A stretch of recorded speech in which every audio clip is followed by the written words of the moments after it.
What you're about to see will make your blood boil. Picture this. An 8-year-old girl screaming in the middle of an airplane aisle, her small fists clenched at her sides, her voice cracking with desperation.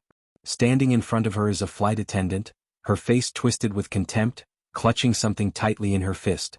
And just a few feet away, a 5-year-old little girl sits frozen in her seat, tears streaming down her face, her tiny hands pressed desperately over her ears as she cries without making a single sound. The 8-year-old's name is Joan. Her braided hair swings wildly as she points an accusing finger at the flight attendant.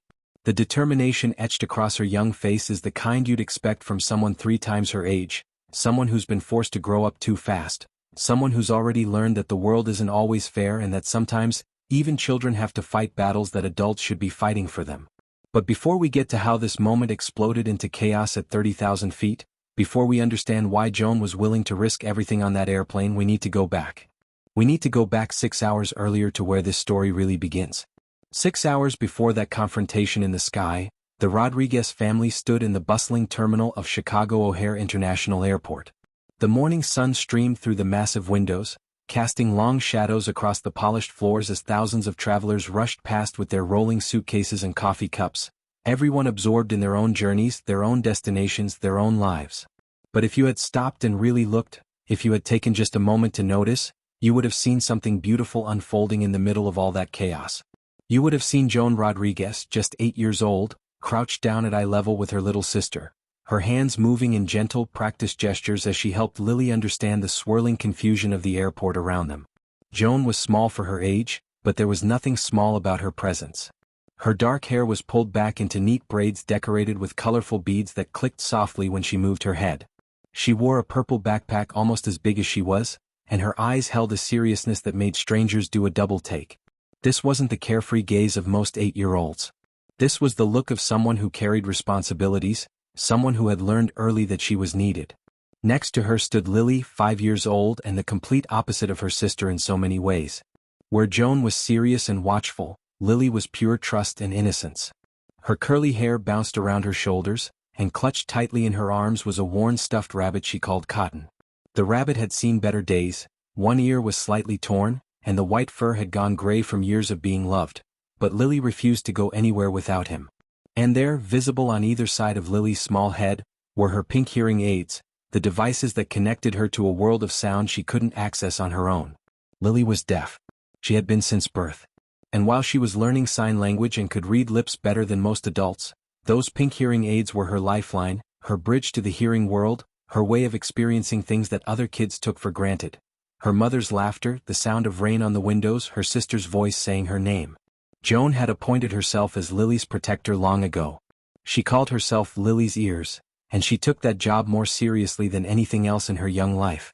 Right now, in the chaos of the airport, she was doing exactly that, translating the overwhelming cacophony into something Lily could understand. "Okay, Lilybug," Joan said, her voice loud enough to cut through the ambient noise but gentle in its tone. "That sound you're hearing right now? That loud rumbling? That's an airplane taking off. And that beeping? That's from the carts that carry people who can't walk far. Nothing scary, okay? Just airport sounds." Lily nodded, her eyes wide as she processed everything. Her small hand reached up to adjust one of her hearing aids, and Joan immediately noticed, checking to make sure it was seated properly. This was their routine, had been for as long as Joan could remember. Where Lily went, Joan followed. What Lily needed, Joan provided. Standing a few feet behind them, watching her daughters with exhausted but loving eyes, was Catherine Rodriguez. At 32, Catherine looked older than her years. Her nurse's scrubs were visible under her jacket. She'd come straight from a double shift at Northwestern Memorial Hospital, and the dark circles under her eyes told the story of countless sleepless nights working to keep her family afloat. Her black hair was pulled back in a simple ponytail, and her shoulders sagged with the weight of everything she carried. Catherine's husband, the girl's father, was deployed overseas with the military. He'd been gone for 8 months and there were still 4 more to go before he'd be home. 8 months of Catherine shouldering everything alone. The bills, the medical appointments for Lily, the parent-teacher conferences, the bedtime routines, the homework help, the worry that came with every news report from overseas. 8 months of Joan stepping into shoes too big for her, becoming more of a co-parent than a child. This trip to Denver to visit Catherine's mother wasn't a vacation. It was a necessity. Catherine was running on empty and she needed help. Her mother had offered to take the girls for a week, giving Catherine time to work extra shifts and catch her breath. It was Lily's first time flying and Joan's second. Catherine had been saving for months to afford the tickets. "Girls, come on," Catherine called, her voice hoarse from fatigue. "They're boarding soon. Let's get closer to the gate." Joan immediately took Lily's hand, leading her through the crowd with surprising skill for someone so young. She'd learned to be hyper-aware of her surroundings, always scanning for obstacles that Lily might not see coming, always ready to protect her sister from the unexpected. As they approached Gate B17, the gate agent, a woman in her 50s with kind eyes and a warm smile, noticed them approaching. Her name tag read Sandra, and when she saw Lily's hearing aids, her expression softened even more. "Good morning," Sandra said brightly, making sure to face Lily directly so the little girl could see her lips. "And who do we have here?" "I'm Joan," Joan answered, stepping slightly in front of her sister, protective as always. "This is my sister Lily and my mom Catherine. We're going to Denver." "Well, Joan, Lily and Catherine," Sandra said, her smile never wavering, "it's wonderful to meet you. Lily, is this your first time flying?" Lily nodded enthusiastically, holding up Cotton the rabbit. "Cotton too," she said, her voice having that quality unique to many deaf children, slightly different in pitch and rhythm but full of excitement. Sandra's smile grew. "Well, Cotton picked a great day for his first flight. The weather is perfect." She turned to Catherine, lowering her voice slightly. "We offer pre-boarding for passengers with disabilities. Would you like to board now? It'll give you time to get settled before the rush." Catherine's eyes welled up slightly at the kindness. After the morning she'd had, after the double shift and the rushed packing and the stress of getting to the airport on time, this small gesture of humanity felt like a lifeline. "Thank you," she whispered. "That would be wonderful." As Sandra keyed her microphone to announce pre-boarding, Joan knelt down next to Lily again. "Okay, Lilybug, we're about to get on the airplane now. Remember what I told you? It's going to be loud even with your hearing aids. The engines are really big and really powerful. But I'll be right next to you the whole time, okay? I'm your ears, remember?" Lily wrapped her free arm around Joan's neck, Cotton squished between them. "You're my ears," she repeated, her voice muffled against Joan's shoulder. The three of them walked down the jetway, Joan holding Lily's hand, Catherine carrying both their bags and her own exhaustion. The airplane stretched before them, impossibly long, filled with rows and rows of seats. Lily's eyes went wide with wonder and just a touch of fear. "Seats 12A, B, and C," Catherine murmured, checking their boarding passes. "Right there, girls. Window, middle, and aisle." Joan guided Lily to the window seat, knowing her sister would love watching the clouds. She took the middle seat herself, positioning herself between Lily and the aisle, between her sister and the rest of the world. Catherine sank into the aisle seat with a sigh that seemed to come from her very bones. "Look, Lily." Joan pointed out the window. "See those trucks? They're loading the luggage. Our suitcases are in there somewhere." Lily pressed her face to the window, Cotton clutched in her lap, completely absorbed in the ballet of machinery and workers outside. The sunlight caught the pink of her hearing aids, making them gleam. It was in that moment of peace, of childhood wonder, that Joan felt it. That prickle on the back of her neck that told her something was wrong. She turned her head slightly and saw her. The flight attendant stood at the front of the cabin, supervising the boarding process with an expression that could only be described as severe. She was in her 40s, with dark hair pulled back into such a tight bun that it seemed to pull at the corners of her eyes. Her uniform was immaculate, pressed to perfection, and she held herself with the rigid posture of someone who valued control above all else. Her name tag identified her as Veronica Hastings, lead flight attendant. And she was staring directly at their row. It wasn't a casual glance. It wasn't the polite acknowledgement that flight attendants usually gave boarding passengers. This was something else entirely. Veronica's eyes moved from Catherine's wrinkled scrubs to Joan's protective posture to Lily's pink hearing aids, visible even from across the cabin. Her lips pressed into a thin line, and something dark flickered across her face, something that made Joan's stomach clench with instinctive worry. Joan had seen that look before. She'd seen it on the face of the woman at the grocery store who'd complained loudly about Lily's weird voice. She'd seen it on the face of the parent at the playground who'd pulled their child away when Lily tried to play. She'd seen it in the eyes of people who looked at her sister and saw something different, something that made them uncomfortable, something they wanted to eliminate rather than understand. Veronica Hastings wasn't looking at Lily as a child. She was looking at her as a problem. Joan reached over and squeezed her sister's hand, a gesture Lily had come to understand meant, "I'm here, you're safe."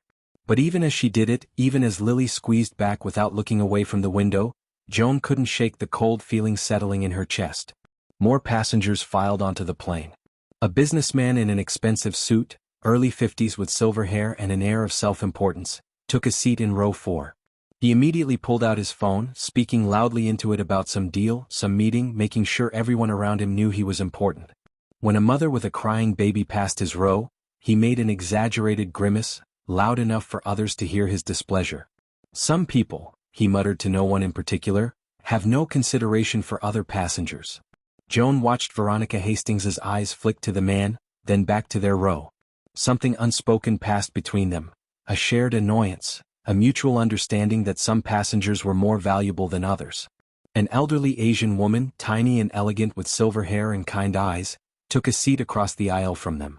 She caught Joan staring and gave her a gentle smile, the kind that crinkled the corners of her eyes. Joan managed a small smile back, but her attention kept returning to Veronica, who was now checking overhead bins with sharp, precise movements. The plane continued to fill. A young woman in a flight attendant uniform, much younger than Veronica and noticeably nervous, kept casting glances at the lead attendant as if seeking approval for every action. Her name tag read Sophie Park, and she moved with the uncertainty of someone new to the job, someone still learning the ropes. When Sophie approached their row to check if they needed help stowing bags, Catherine gave her a tired but genuine smile. "We're fine, thank you." Sophie nodded, then noticed Lily by the window.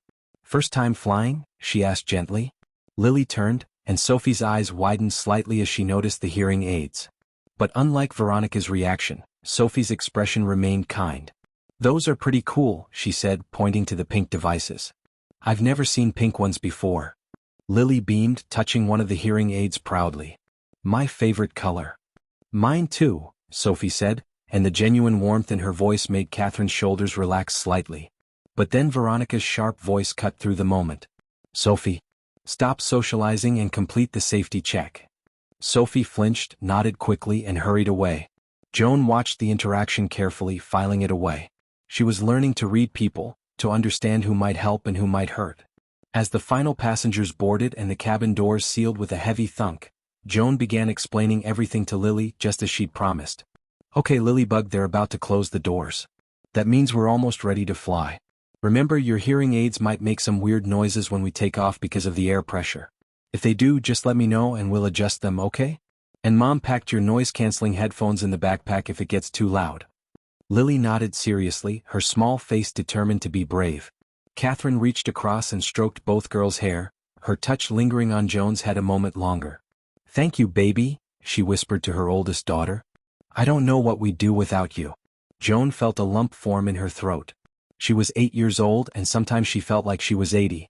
Sometimes she wanted to just be a kid, to not have to worry about whether Lily's batteries were charged or if someone was looking at them the wrong way. But then she'd look at her little sister's face, at that pure trust in Lily's eyes, and she knew she'd do anything to protect her. The captain's voice crackled over the intercom, announcing their departure. The engines began to rumble to life, a deep thrumming that vibrated through the cabin. Lily's eyes went wide, and her hand immediately flew to her hearing aid, adjusting the volume. Joan was right there. "Just the engines, Lilybug. Remember? Big and powerful. You're okay." The plane began to push back from the gate, and Lily's grip on cotton tightened. Joan held her other hand, squeezing in their secret pattern. 3 quick squeezes that meant, "I love you." Lily squeezed back, her face pressed to the window as the ground crew waved them off. As the aircraft taxied toward the runway, Veronica Hastings made her way down the aisle, performing one final check before takeoff. When she reached row 12, she paused. Her eyes locked on Lily's hearing aids again, and this time she didn't bother to hide her distaste. "Ma'am," she addressed Catherine, her tone clipped and cold, "I need to inform you that any electronic devices must be in airplane mode during takeoff and landing." Catherine blinked, confused. "I'm sorry?" Veronica gestured toward Lily. "Her devices. They need to be turned off." Catherine's exhaustion evaporated, replaced by a mother's protective instinct. "Those are hearing aids. Medical devices. She can't just turn them off. All electronic devices." "Hearing aids aren't the same as phones or tablets," Catherine interrupted, her voice firm but controlled. "They're exempt from those regulations. My daughter needs them to hear." Veronica's jaw tightened. "I'm simply ensuring compliance with federal regulations." And I'm simply ensuring my daughter can function, Catherine shot back, her nurse's voice coming through, the one she used with difficult patients, calm but absolutely immovable. For a long moment, the two women stared at each other. Joan felt Lily tense beside her, sensing the conflict even if she couldn't hear all the words. The 8-year-old moved closer to her sister, her small body creating a barrier between Lily and the flight attendant. Finally, Veronica stepped back, her expression glacial. "I'll be watching for any disruptions," she said, the threat barely veiled. Then she turned on her heel and stalked back toward the front of the cabin. Catherine's hands were shaking as she reached for her daughters. "It's okay, girls. Everything's fine." But Joan knew better. She'd seen the look in Veronica Hastings's eyes. She'd heard the tone in her voice. This wasn't over.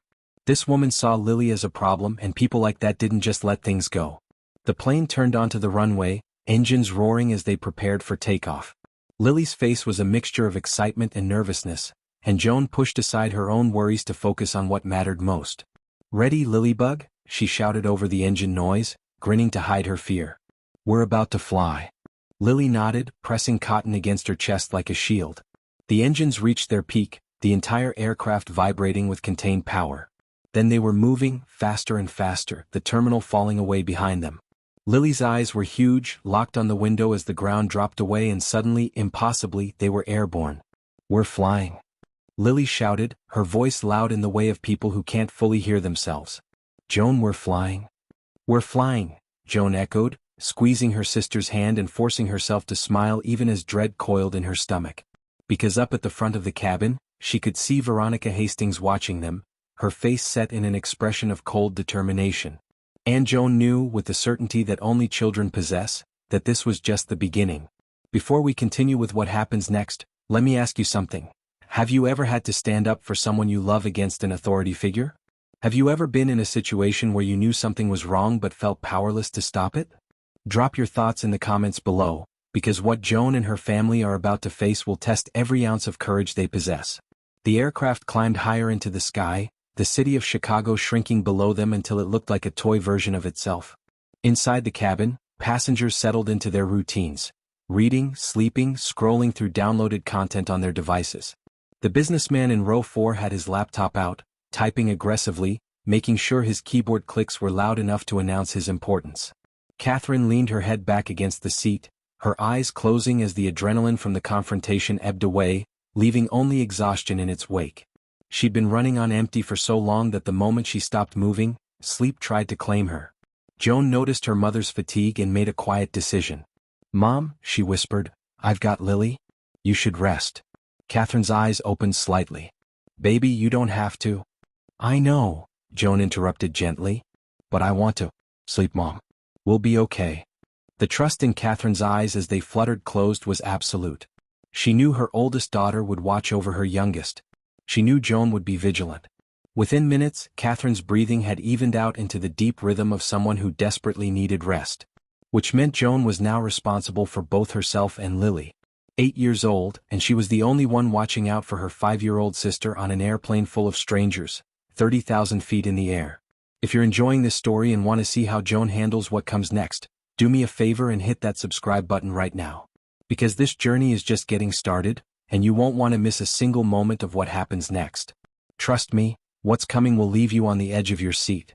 The plane leveled off at cruising altitude, and the seatbelt sign dinged off with that familiar chime that signals passengers are free to move about the cabin. Around Joan and Lily, the aircraft came alive with activity. People stood to retrieve items from overhead bins, stretched their legs in the aisles, lined up for the bathrooms. The sounds of conversation filled the space, a low hum of humanity suspended in the sky. Joan kept one eye on her sleeping mother and the other on Lily, who was absolutely mesmerized by the world outside her window. The clouds stretched out below them like an endless white ocean, and every few moments Lily would point at something. A patch of blue sky, a shadow on the clouds, the distant curve of the earth, and Joan would lean over to see what had captured her sister's imagination. "It's so pretty," Lily said, her voice carrying that unique quality that made some people stare. "Like cotton's fur, but everywhere." Joan smiled, genuine this time, letting herself forget about Veronica Hastings for just a moment. "Yeah, Lilybug. It's like we're flying through a dream, right?" But that moment of peace shattered when a new sound cut through the cabin, the wailing of an infant 2 rows behind them. The baby's mother was doing her best to soothe the child, bouncing, shushing, offering a bottle, but the baby was having none of it. The cries escalated, that particular pitch that seems designed by nature to be impossible to ignore. Joan glanced back and saw a young mother, probably in her mid-20s, looking exhausted and embarrassed as she tried everything to calm her screaming infant. Other passengers were shooting looks her way, some sympathetic, others annoyed, but most people were trying to be understanding. Flying with babies was hard. Everyone knew that. Everyone except Douglas Pemberton. The businessman in row 4, the one who'd been typing so aggressively on his laptop, turned around in his seat with an expression of pure disgust. His silver hair was perfectly styled, his suit probably cost more than Catherine made in a month, and his face radiated the kind of entitlement that comes from a lifetime of never being told no. "Excuse me," he called out to the young mother, his voice dripping with condescension. "Some of us are trying to work. Can't you control your child?" The mother's face flushed red. "I'm sorry, I'm trying." "Try harder," Douglas snapped. "Or perhaps you should have thought twice about bringing an infant on a flight. Some people have no consideration for other passengers." The cabin went quiet for a moment, that awful silence that follows public humiliation. The young mother looked like she wanted to disappear, her eyes filling with tears as she frantically tried to quiet her baby. The infant, sensing his mother's distress, only cried harder. Joan felt anger bubble up in her chest. She knew what it felt like to have people stare, to have strangers act like you were ruining their day just by existing. She knew what it felt like to have someone look at you or your family like you were a problem that needed to be solved. And then Veronica Hastings appeared, as if summoned by Douglas Pemberton's complaint. She moved down the aisle with that rigid posture, her heels clicking against the floor even through the carpet, and Joan's stomach clenched with foreboding. But Veronica didn't go to the mother with the crying baby. She stopped at row 4 at Douglas Pemberton's seat, and her entire demeanor transformed. The cold severity melted into something almost obsequious, her smile suddenly bright and accommodating. "Mr. Pemberton," she said warmly as if they were old friends. "I'm so sorry about the disturbance. Can I get you anything? Perhaps some noise-canceling headphones from first class? A complimentary beverage?" Douglas waved his hand dismissively. "Just handle the noise. That's your job, isn't it?" "Of course, sir. I'll take care of it right away." Veronica's voice was honey-sweet, so different from the icy tone she'd used with Catherine earlier. She turned toward the mother with the crying baby, her expression shifting back to that professional coldness. "Ma'am, I'm going to need you to keep your child quiet or we'll have to." But she never finished that sentence because at that exact moment, Lily shifted in her seat, reaching up to adjust one of her hearing aids. The pressure change from the altitude was bothering her, making the devices feel uncomfortable in her ears. She turned the small dial on the side trying to find a better setting. And that's when it happened. The feedback was instantaneous and piercing, a high-pitched squeal that cut through the cabin like a knife. It lasted only 2 seconds, maybe 3, before Lily quickly adjusted the volume back down, but in that enclosed space with everyone already on edge from the crying baby, those 2 seconds felt like an eternity. Lily's face crumpled with embarrassment. She knew the sound had been loud, knew people were looking. Her small hands flew up to cover her hearing aids, as if she could hide them, hide herself, make the moment unhappen. Joan immediately wrapped her arm around her sister. "It's okay, Lilybug. Just a little feedback. Not your fault. You're okay." But Douglas Pemberton was not okay. He spun around in his seat, his face red with fury, and when his eyes landed on Lily, on this small 5-year-old girl with pink hearing aids and tears starting to form in her eyes, he showed absolutely no compassion. "Are you kidding me?" he shouted, loud enough that everyone in the surrounding rows turned to look. First a screaming baby, now this? Can't people control their children? The irony of him lumping Lily's hearing aids, medical devices she needed to function, with a crying infant was lost on him entirely. To Douglas Pemberton, any disruption to his comfort was equally unacceptable, equally the fault of inadequate parents who dared to exist in his airspace. Catherine's eyes snapped open, her mother's instincts pulling her from sleep. What happened? Joan's jaw was clenched so tight it hurt. Lily's hearing aid made some feedback. Just for a second. She was adjusting it because of the pressure. Catherine was already turning in her seat, ready to defend her daughter, but she didn't get the chance because Veronica Hastings was suddenly there, looming over their row with that same cold expression she'd worn during boarding. "Is there a problem with your daughter's device?" Veronica asked, her pause before the word device, loaded with disdain, as if she couldn't quite bring herself to acknowledge that Lily's hearing aids were legitimate medical equipment. Catherine took a deep breath, clearly trying to remain calm despite being jolted awake. My daughter's hearing aids experienced a moment of feedback when she adjusted them due to air pressure. It happens sometimes. It lasted about 2 seconds. 2 very loud seconds that disturbed multiple passengers, Veronica countered, glancing meaningfully toward Douglas Pemberton, who was watching the interaction with his arms crossed like a judge presiding over a trial. She has a disability, Catherine said, her voice still controlled but with an edge of steel underneath. She's 5 years old and she's doing her best. The feedback was unintentional and brief. Veronica's lips pressed into that thin line again, her eyes flicking from Catherine to Lily, who was now pressed against Joan, trying to make herself as small as possible. I understand that, ma'am. However, I need to ensure that all passengers have a comfortable flight. Is there an issue with the devices that might cause further disruptions? No, Catherine said firmly. There's no issue. Hearing aids sometimes have brief feedback when they're adjusted. It's normal. It won't happen again. Just ensure, Veronica said, her voice dropping to something that sounded almost like a threat, that it doesn't disturb other passengers. This is a confined space and everyone deserves a peaceful flight. The implication was clear. Everyone except you and your daughter. Joan watched Veronica walk away, watched her stop at Douglas Pemberton's seat again to assure him that the situation was handled, watched her give him that same warm smile she'd withheld from everyone in economy class. And Joan understood, with a clarity that shouldn't have been possible at 8 years old, exactly what was happening here. This wasn't about noise. This wasn't about safety or regulations or passenger comfort. This was about who mattered and who didn't. This was about a man in an expensive suit being more important than a 5-year-old girl with hearing aids. This was about power and prejudice dressed up in professional courtesy. Joan squeezed Lily's hand in their secret pattern, 3 quick squeezes. I love you.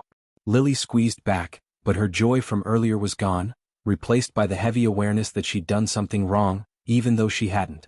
Even though she'd just been trying to make her hearing aids more comfortable. Even though she was just a little girl on her first airplane ride. Catherine reached across both girls, her hands shaking slightly with suppressed anger. You did nothing wrong, baby, she whispered to Lily. Nothing at all. Mama's here. Joan's here. You're safe. But were they safe? Joan wasn't so sure anymore. The elderly Asian woman across the aisle, the one who'd smiled at Joan during boarding, leaned slightly toward them. Her voice was soft, meant only for their row. Your daughter is beautiful. And those pink hearing aids are lovely. Don't let anyone make you feel otherwise. The kindness in her words made Catherine's eyes well up. Thank you, she whispered back. My name is Beatrice Chin, the woman continued, pulling a wrapped candy from her purse. And I think this young lady might enjoy something sweet. She held out the candy toward Lily with a gentle smile. Lily looked at her mother, who nodded permission, then carefully took the candy. Thank you, she said, her voice small. You're very welcome, sweetheart, Beatrice replied, and the warmth in her face was such a stark contrast to Veronica's coldness that it made the flight attendant's behavior seem even more cruel in comparison. For the next hour, the flight proceeded relatively smoothly. Catherine tried to rest but couldn't quite manage to fall back asleep, her body still tense from the confrontation. Joan kept Lily entertained, playing quiet games, pointing out shapes in the clouds, reading from a picture book they'd brought. Lily slowly relaxed, her earlier embarrassment fading as her sister's steady presence reminded her that she was okay, that she was loved, that one mean flight attendant couldn't diminish her worth. But then the turbulence hit. It started as a gentle bumping, the kind that makes drinks slosh slightly in their cups and causes the overhead bins to rattle. The captain's voice came over the intercom, calm and professional, asking flight attendants to take their seats and passengers to ensure their seatbelts were fastened. Standard procedure, nothing to worry about. Except the turbulence didn't stay gentle. Within minutes, the plane was bucking like a wild animal, dropping suddenly enough to make stomachs lurch, then climbing again only to drop once more. The lights flickered. Someone's bag fell from an overhead bin with a crash. A flight attendant stumbled in the aisle, catching herself on a seat back. And Lily, who was already overwhelmed by all the sounds of flight, who was processing the world through devices that amplified every creak and groan of the aircraft, began to panic. Her hearing aids started feeding back again, that high-pitched squeal, because her hands were gripping the armrests so tightly that she'd accidentally pressed against the volume controls. She was trying to adjust them, but her hands were shaking, and the turbulence made it impossible to make fine motor adjustments. The squeal lasted longer this time, maybe 5 seconds before Joan could help her fix it, and in the chaos of the turbulence with passengers gasping and the baby 2 rows back screaming again, that sound cut through everything. Douglas Pemberton didn't even turn around this time. He just raised his voice, shouting toward the front of the cabin, "Flight attendant! This is unacceptable." Veronica Hastings, who'd been strapped into a jump seat near the galley, unbuckled despite the turbulence still rocking the plane. She shouldn't have been up, the seatbelt sign was still illuminated, but she was moving down the aisle anyway, using the seat backs for balance, her face set in grim determination. When she reached their row, she didn't ask what was wrong. She didn't inquire if Lily was okay, if the child was frightened by the turbulence, if there was anything she could do to help a 5-year-old who was clearly terrified. Instead, she leaned down close to Catherine, her voice low but venomous. "Ma'am, that device is disrupting the entire cabin. Multiple passengers have complained." Catherine's face was pale, whether from the turbulence or anger, Joan couldn't tell. "My daughter is scared. She's 5 years old and the plane is shaking and she's trying to adjust her hearing aids because the sound is overwhelming her. She's not doing this on purpose." "I don't care about purpose," Veronica hissed. "I care about the comfort and safety of all my passengers. That device needs to be turned off." "They're hearing aids." Catherine's voice rose despite her efforts to stay calm. "You can't just turn off hearing aids like a phone. She needs them to hear. And even if I could turn them off, doing so during turbulence when she's already scared would be cruel and dangerous. She wouldn't be able to hear instructions or understand what's happening." Veronica straightened up, her hand gripping the seat back as the plane bucked again. "Then perhaps she shouldn't be wearing them during flight." The words hung in the air like poison. Joan felt them land in her chest like stones. This woman, this adult who was supposed to be responsible for their safety and comfort, was suggesting that Lily should fly deaf. That she should be cut off from the world of sound entirely, plunged into complete silence, just so Douglas Pemberton and passengers like him wouldn't be briefly inconvenienced by a few seconds of feedback. "That's discriminatory," Catherine said, her voice shaking with barely contained rage. "What you're suggesting is discriminatory and possibly illegal. My daughter has a right to use her medical devices." "I'm suggesting," Veronica said icily, "that you find a way to keep your daughter's equipment from disturbing other passengers, or we'll have to discuss alternative solutions when we land." The threat was barely veiled. Alternative solutions meant complaints filed, possibly being banned from future flights, dealing with airline bureaucracy and accusations and having to prove again and again that Lily had a right to exist in public spaces with her disability accommodations. Veronica turned and made her way back to her jump seat, leaving Catherine trembling with anger and Lily crying silently against Joan's shoulder, her small body shaking with sobs that she was trying desperately to keep quiet because she'd learned in the span of an hour that her voice, her sounds, her very existence was considered a problem by the people in charge. Joan held her sister, feeling helpless in a way she'd never felt before. She was 8 years old. What could she do against an adult with authority? How could she protect Lily from someone who had all the power? Beatrice Chin across the aisle looked furious, her kind face transformed by righteous anger. She caught Catherine's eye and mouthed, "This is wrong." Catherine nodded, tears streaming down her face, one hand gripping each of her daughters. The turbulence eventually subsided, and the seatbelt sign dinged off once more. The plane returned to smooth air, but the atmosphere in row 12 was anything but calm. Lily had finally stopped crying, but she sat rigid in her seat, her hands carefully away from her hearing aids, terrified of accidentally causing another feedback incident. She'd unwrapped Beatrice's candy but hadn't eaten it, just held it in her small fist like a talisman. Joan was trying to figure out what to do, how to make this better, when Catherine unbuckled her seatbelt. "I need to use the restroom," she said quietly. "Joan, can you watch your sister for a few minutes?" "Of course, Mom," Joan replied automatically, though her heart sank. She didn't want to be alone with Lily right now, didn't trust what might happen without their mother there as a shield. Catherine hesitated, seeing the worry in her daughter's eyes. "It'll just be a few minutes, baby. You're doing such a good job taking care of her." Joan nodded, trying to look brave, and Catherine slipped out of her seat and headed toward the back of the plane where the lavatories were located, which left Joan and Lily alone in row 12. Lily had finally started to relax a little, the terror of the turbulence and the confrontation slowly fading. The exhaustion of constant vigilance, of trying so hard to be good and quiet and not a problem, was catching up with her. Her eyelids were drooping, her head tilting toward the window. "You can sleep, Lilybug," Joan whispered. "I'll watch over you." Lily nodded sleepily, shifting to rest her head against the window, Cotton the rabbit tucked under her chin. Within minutes, her breathing had evened out into the deep rhythm of childhood sleep. Her pink hearing aids were clearly visible, nestled in her ears, the small indicators lights showing they were still powered on, still doing their job of connecting her to the world.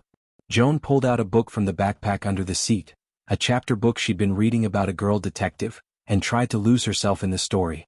But she couldn't concentrate. Her eyes kept drifting to her sleeping sister, to the aisle, watching for threats she couldn't name but could feel approaching. 20 minutes passed. Catherine was still in the restroom, there must have been a line. Joan kept reading the same page over and over, not absorbing any of the words. And then she heard it, the distinctive rattle of the beverage cart being pushed down the aisle. Joan's head snapped up and her blood ran cold. Because the person pushing the cart wasn't Sophie Park, the young, kind flight attendant. It was Veronica Hastings, her face set in that same expression of cold determination Joan had seen earlier. The cart moved slowly down the aisle, Veronica stopping at each row to offer drinks and snacks with that professional smile that never reached her eyes. But Joan noticed that Veronica kept glancing at their row, kept looking at sleeping Lily with those pink hearing aids so visible, so vulnerable. Joan's hands gripped her book tighter. A feeling of dread was building in her chest, that same instinct that had warned her during boarding that this woman was dangerous. Every nerve in her body was screaming at her to wake Lily, to get her mother to do something. But what could she do? Veronica was a flight attendant. An adult. Someone with authority. Joan was just a child. The cart reached the row in front of theirs. Veronica served those passengers with mechanical efficiency, then moved forward one more row.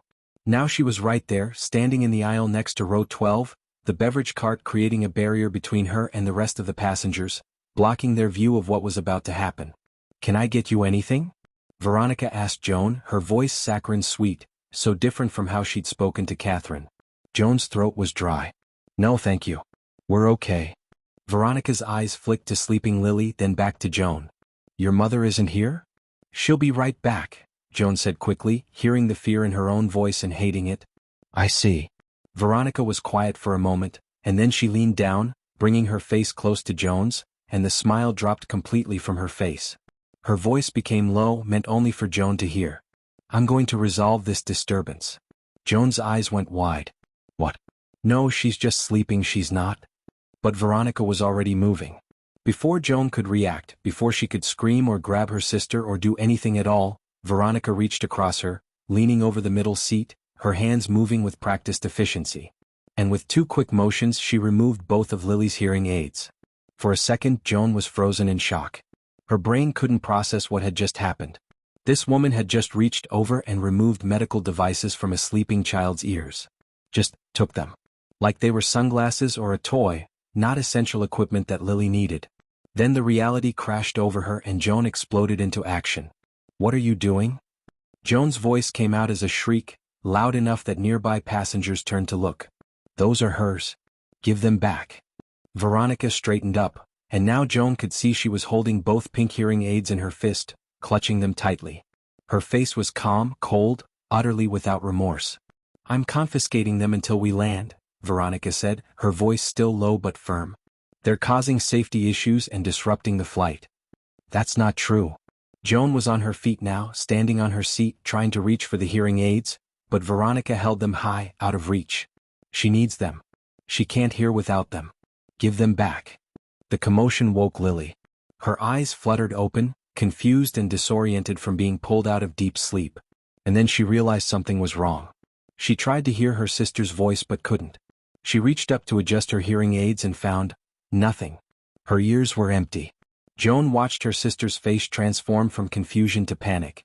Lily's mouth opened and a sound came out, a wail of pure terror, the sound of a child who'd just been plunged into complete silence without warning, without preparation, without understanding why.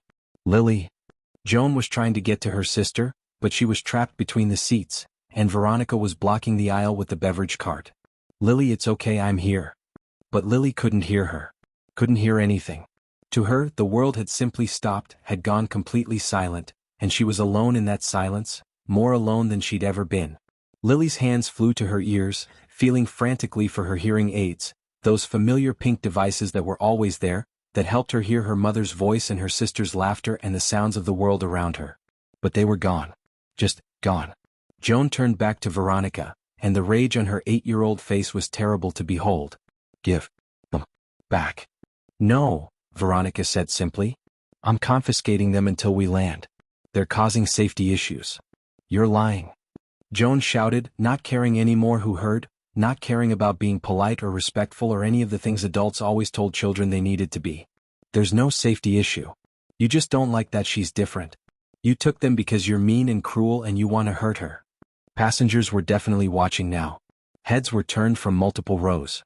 The elderly woman Beatrice Chen was half out of her seat, her face horrified. Even Douglas Pemberton was looking back, though his expression was harder to read. But Veronica Hastings remained unmoved. "You need to sit down and lower your voice, young lady, or I'll have to call the captain." "Call him," Joan screamed. "Call him and tell him you stole a 5-year-old's hearing aids. Tell him you took medical devices from a deaf child. See what he says." Veronica's jaw clenched. For just a moment, something flickered across her face. Maybe uncertainty, maybe awareness that she'd crossed a line, but then it was gone, replaced by that cold certainty. She turned away from Joan, still clutching the hearing aids, and began moving down the aisle. She was walking away. She was actually walking away with Lily's hearing aids. "No." Joan tried to get around the beverage cart, tried to follow her, but Sophie Park appeared suddenly, looking stricken and confused. "What's happening?" Sophie asked, her young face pale. "I heard shouting." "She took my sister's hearing aids." Joan pointed at Veronica's retreating back. "She just took them. My sister is deaf. She needs them." Sophie's eyes went wide with shock. "She what?" But there was no time for explanation because Lily's silent crying had turned into sobs, her small body shaking with the force of them. She was looking around wildly, her hands still searching her ears, still not understanding why everything had gone quiet, why she couldn't hear Joan's voice anymore. Joan abandoned her pursuit of Veronica and turned back to her sister, climbing over the middle seat to get to her. She wrapped her arms around Lily and tried to make eye contact, tried to communicate without words. But how do you explain to a 5-year-old that a grown-up, someone who was supposed to help and protect, had just stolen from her? How do you make that make sense? Joan started signing, her fingers forming the shapes she'd learned to help communicate with Lily when her hearing aids were out for bedtime or baths. But Lily was too panicked to focus, her eyes darting around, looking for the source of the silence, for an explanation, for her mother. Where was Catherine? Joan's eyes searched desperately for her mother, needing help, needing someone who would know what to do. Beatrice Chen was suddenly there, leaning across the aisle, her kind face drawn with concern and anger. She couldn't reach Lily, but she caught Joan's eyes and mouthed exaggeratedly, "What can I do?" Joan shook her head helplessly. What could anyone do? The hearing aids were gone, taken by someone with authority, someone who'd decided that her own prejudice and Douglas Pemberton's comfort were more important than a deaf child's access to sound. Other passengers were getting involved now, their voices rising in confusion and anger. Did that flight attendant just take that child's hearing aids? She can't do that, can she? Someone needs to call the captain. This is outrageous. But through it all, Veronica Hastings kept walking toward the front of the cabin, and Joan watched in horror as she opened a drawer in the galley and placed both pink hearing aids inside. Then she closed the drawer and turned back to face the cabin, her expression daring anyone to challenge her. If you've been watching this story unfold and you're as angry as Joan is right now, as heartbroken as Lily is right now, then hit that subscribe button because you need to see what happens next. You need to see if justice gets served. You need to see if an 8-year-old girl can stand up against an adult who's abused her power in the worst possible way. And that's when Catherine finally returned from the bathroom.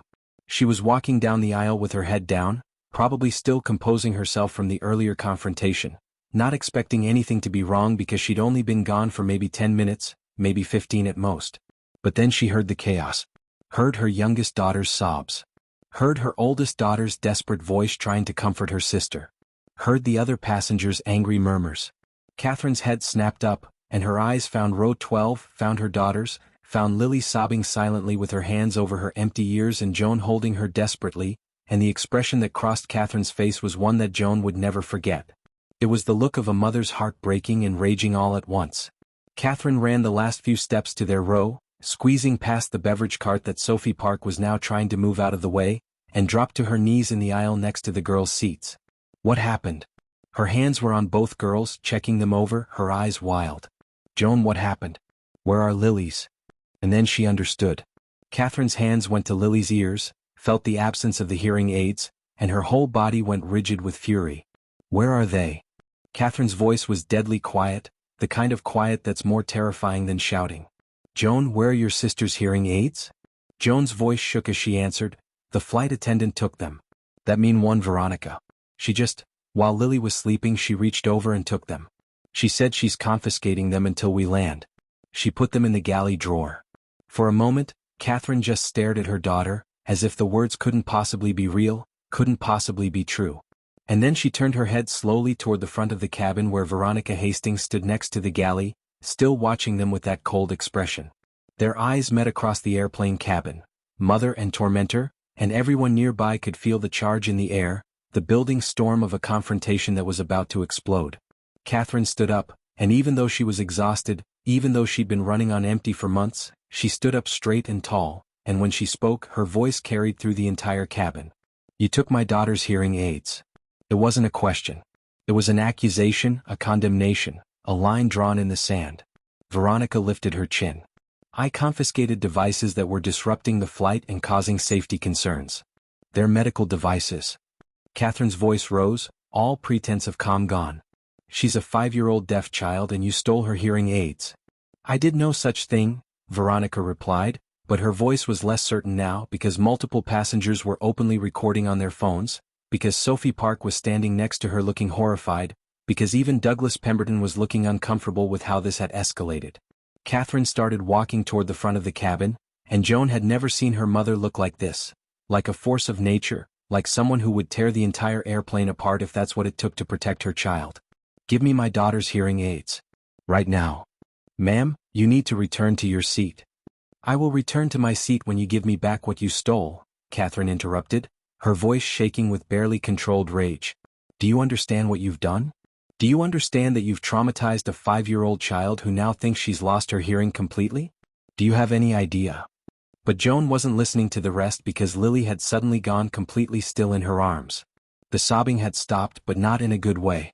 Lily had gone rigid, her face pale, her breathing shallow. Joan had seen this before at the hospital when Lily had to have a procedure done and was so scared she'd basically shut down. Lily was shutting down now, withdrawing into herself because the world had become too frightening, too confusing, too silent and wrong. "Lily?" Joan's voice cracked. "Lily, stay with me. Please don't go away. I'm here. Mom's here. We're going to get them back. I promise." But Lily's eyes were unfocused, staring at nothing, her small body rigid except for the slight trembling that ran through her. She was still clutching Cotton the rabbit, but even that familiar comfort wasn't reaching her anymore. Joan did the only thing she could think of. She pressed her forehead against Lily's, maintaining that physical contact, that proof that she wasn't alone even if she couldn't hear. And she started signing, her fingers forming the words over and over. "I love you. You're safe. I'm here." She didn't know if Lily was seeing the signs. But she kept doing it anyway, kept repeating those 3 messages because maybe, somehow, they would get through. Up at the front of the cabin, the confrontation was reaching its peak. Catherine was demanding the hearing aids back. Veronica was refusing, citing authority and regulations that probably didn't exist. Sophie Park was frantically trying to explain that she didn't think this was right, that she didn't know this was going to happen. Passengers were shouting their own opinions, some supporting Catherine, others telling everyone to calm down. And then, cutting through all the chaos, a new voice spoke up.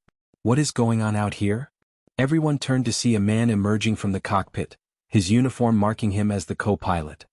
He was in his 30s, African American, with kind eyes that were currently filled with concern and confusion. His name tag identified him as Gary Newhouse. The cabin went suddenly quiet, everyone realizing that the authority they'd all been invoking, the captain, the crew, the rules, was now standing right there demanding an explanation. Veronica straightened up, clearly preparing to give her version of events, but Catherine got there first. "That flight attendant," Catherine's voice was shaking but clear, "removed my 5-year-old daughter's hearing aids while she was sleeping and has confiscated them. My daughter is deaf. She needs those devices to hear. And right now she's having a panic attack because she's been plunged into complete silence without warning or explanation." Gary's eyes widened. He looked at Veronica. "Is this true?" Before Veronica could answer, Beatrice Chin spoke up from her seat across the aisle. "I saw the whole thing. The child was sleeping peacefully. The flight attendant reached over and removed the hearing aids and told the older sister she was confiscating them. The little one woke up terrified. Other passengers chimed in, confirming the story, showing the videos on their phones. Gary's face had gone from concerned to horrified. You confiscated a child's hearing aids? The devices were causing electronic interference, Veronica said, but her voice lacked its earlier confidence. Federal regulations. Hearing aids don't cause electronic interference, Gary interrupted, his voice hard. They're exempt from electronic device regulations. They're medical equipment. Where are they? Veronica hesitated, then opened the galley drawer and pulled out the 2 pink hearing aids. Gary stared at them, then at Veronica, and Joan could see the moment he understood the full scope of what had happened, of how badly this woman had abused her authority. Give those to me, he said quietly. Right now. Veronica handed them over, and Gary immediately turned to Catherine. Are these your daughters? Catherine nodded, tears streaming down her face. Yes, please. She needs them. Gary pressed the hearing aids into Catherine's hands. I'm so sorry. This should never have happened. Go to your daughter. We'll handle this. Catherine didn't need to be told twice. She turned and ran back down the aisle, pushing past passengers and cart and everything else until she reached row 12 where Joan was still holding Lily, still signing I love you, over and over. Baby, I've got them, Catherine said, even though she knew Lily couldn't hear her. She gently took one of Lily's hands and placed it on the hearing aids, letting her feel them, letting her understand that they were back, that the silence was temporary, that everything was going to be okay. Lily's unfocused eyes suddenly locked onto her mother's face, and she saw the pink hearing aids in Catherine's hands. Her own hands immediately reached for them, desperate, and Catherine carefully, gently placed them back in Lily's ears, making sure they were seated properly, turning them on. The change in Lily was instantaneous. The world came back. The ambient noise of the airplane, the sound of passengers talking, her mother's voice saying her name, her sister's voice right next to her ears saying you're okay Lilybug, you're okay. Lily dissolved into fresh tears, but these were different. These were tears of relief, of comfort, of the terror finally releasing its grip. She threw her arms around her mother's neck and sobbed into her shoulder, and Catherine held her and rocked her and whispered promises that no one would ever take her hearing aids again, that Mama would protect her, that she was safe now. Joan collapsed back in her seat, her own face wet with tears she hadn't realized she'd been crying. Her whole body was shaking with the aftermath of adrenaline and fear and helpless rage. Beatrice Chin reached across the aisle and squeezed Joan's hand. You were so brave, she said quietly. You protected your sister. You should be proud. But Joan didn't feel brave. She felt small and powerless and angry at a world where adults could do terrible things to children and claim they were just following rules. Up at the front of the cabin, Gary was speaking in low, intense tones with Veronica, who was no longer looking confident or in control. Sophie Park stood nearby, looking like she might cry, clearly feeling guilty for not having stopped this somehow. Douglas Pemberton, Joan noticed, had turned around in his seat and was staring very intently at his laptop, as if he could make himself invisible, as if he hadn't been the one whose complaints had set this entire nightmare in motion. Let me ask you something. Have you ever witnessed someone in power abuse that power to hurt someone vulnerable? Have you ever felt that helpless rage when authority is used as a weapon instead of a shield? Share your thoughts in the comments because this story isn't over yet. Not by a long shot. The rest of the flight passed in a strange, tense quiet. Lily stayed curled against her mother, one hand always touching her hearing aids as if to reassure herself they were still there. Joan sat rigid in her seat, her eyes never leaving the front of the cabin where Veronica had been relegated to a jump seat and ordered to stay there for the remainder of the flight. Gary had made an announcement to the entire cabin, apologizing for the incident, and assuring everyone that it was being taken very seriously. He didn't go into details, but everyone knew what he was talking about. The entire plane had witnessed what happened. When they finally began their descent into Denver, Joan held Lily's hand tightly, helping her through the pressure changes, making sure her hearing aids stayed comfortable. And this time, when there was a brief moment of feedback, not a single passenger complained. In fact, several people turned around to smile reassuringly at Lily, as if trying to make up for the cruelty she'd experienced. As the wheels touched down and the plane taxied to the gate, Joan made herself a promise. She was only 8 years old, but she'd learned something today about the kind of person she wanted to be, about the importance of standing up even when you're small, even when you're scared, even when the person you're standing up to has all the power. She'd learned that sometimes love means being brave. Sometimes protecting the people you care about means making noise, making a scene, refusing to be quiet or polite or convenient. She'd learned that she could be fierce. And no one, not Veronica Hastings or Douglas Pemberton or anyone else, would ever make her feel powerless again. The airplane cabin had transformed into a battlefield, and Joan Rodriguez, 8 years old, with braided hair and colorful beads, standing barely 4 feet tall, was about to go to war. Catherine was on her feet, her exhaustion completely forgotten, replaced by a mother's primal fury. Her voice rang through the cabin, cutting through every conversation, every whisper, demanding the attention of everyone on board. "Give me back my daughter's hearing aids. Right now." Veronica Hastings stood near the galley at the front of the plane, still holding those pink hearing aids in her fist like trophies, like proof of her authority. Her face remained impassive, that professional mask firmly in place, but Joan could see something else underneath: satisfaction. This woman was enjoying this. She was enjoying having power over them. "Ma'am," Veronica said, her voice carrying that condescending tone reserved for people you consider beneath you, "I need you to lower your voice and return to your seat. Federal regulations allow me to confiscate any device that's causing electromagnetic interference with aircraft systems." Catherine's hands clenched into fists at her sides. "That's not a real regulation. Hearing aids are exempt from electronic device restrictions. They're medical equipment. They don't emit signals that interfere with aircraft systems. You know that. Are you questioning my authority?" Veronica's voice dropped to something dangerous, something threatening. "Because I can have airport security waiting when we land. I can have you removed from this aircraft and banned from future flights. Is that what you want? To create a scene that gets you and your daughters flagged in the system?" The threat hung in the air like smoke. Catherine went pale because they both knew what Veronica was really saying. "I have power and you don't. I can make your life difficult in ways you can't even imagine. I can turn you into a problem passenger, put you on watch lists, make every future flight a nightmare of extra screening and suspicion." Joan watched her mother's face, saw the fear and fury warring there, saw Catherine calculating the cost of fighting versus the cost of backing down. And Joan felt her own rage building because this was wrong, this was so fundamentally wrong, and everyone on this plane knew it but no one was stopping it. Except then someone did speak up. Finally, came a loud voice from row 4, someone enforcing the rules around here. Douglas Pemberton had turned in his seat, and he was looking at Veronica with approval, with solidarity, as if she'd just done something commendable. These people think regulations don't apply to them. Think they can let their children disrupt an entire flight without consequences. Joan's head whipped toward him, and the hatred she felt in that moment was shocking in its intensity. This man, this wealthy, entitled man who'd never known what it was like to struggle, to be different, to need accommodations just to experience the world the way he did, was supporting this cruelty. Was encouraging it. "That's not what's happening," Joan shouted before she could stop herself. "My sister wasn't disrupting anything. Her hearing aids made feedback for like 2 seconds. She can't help it.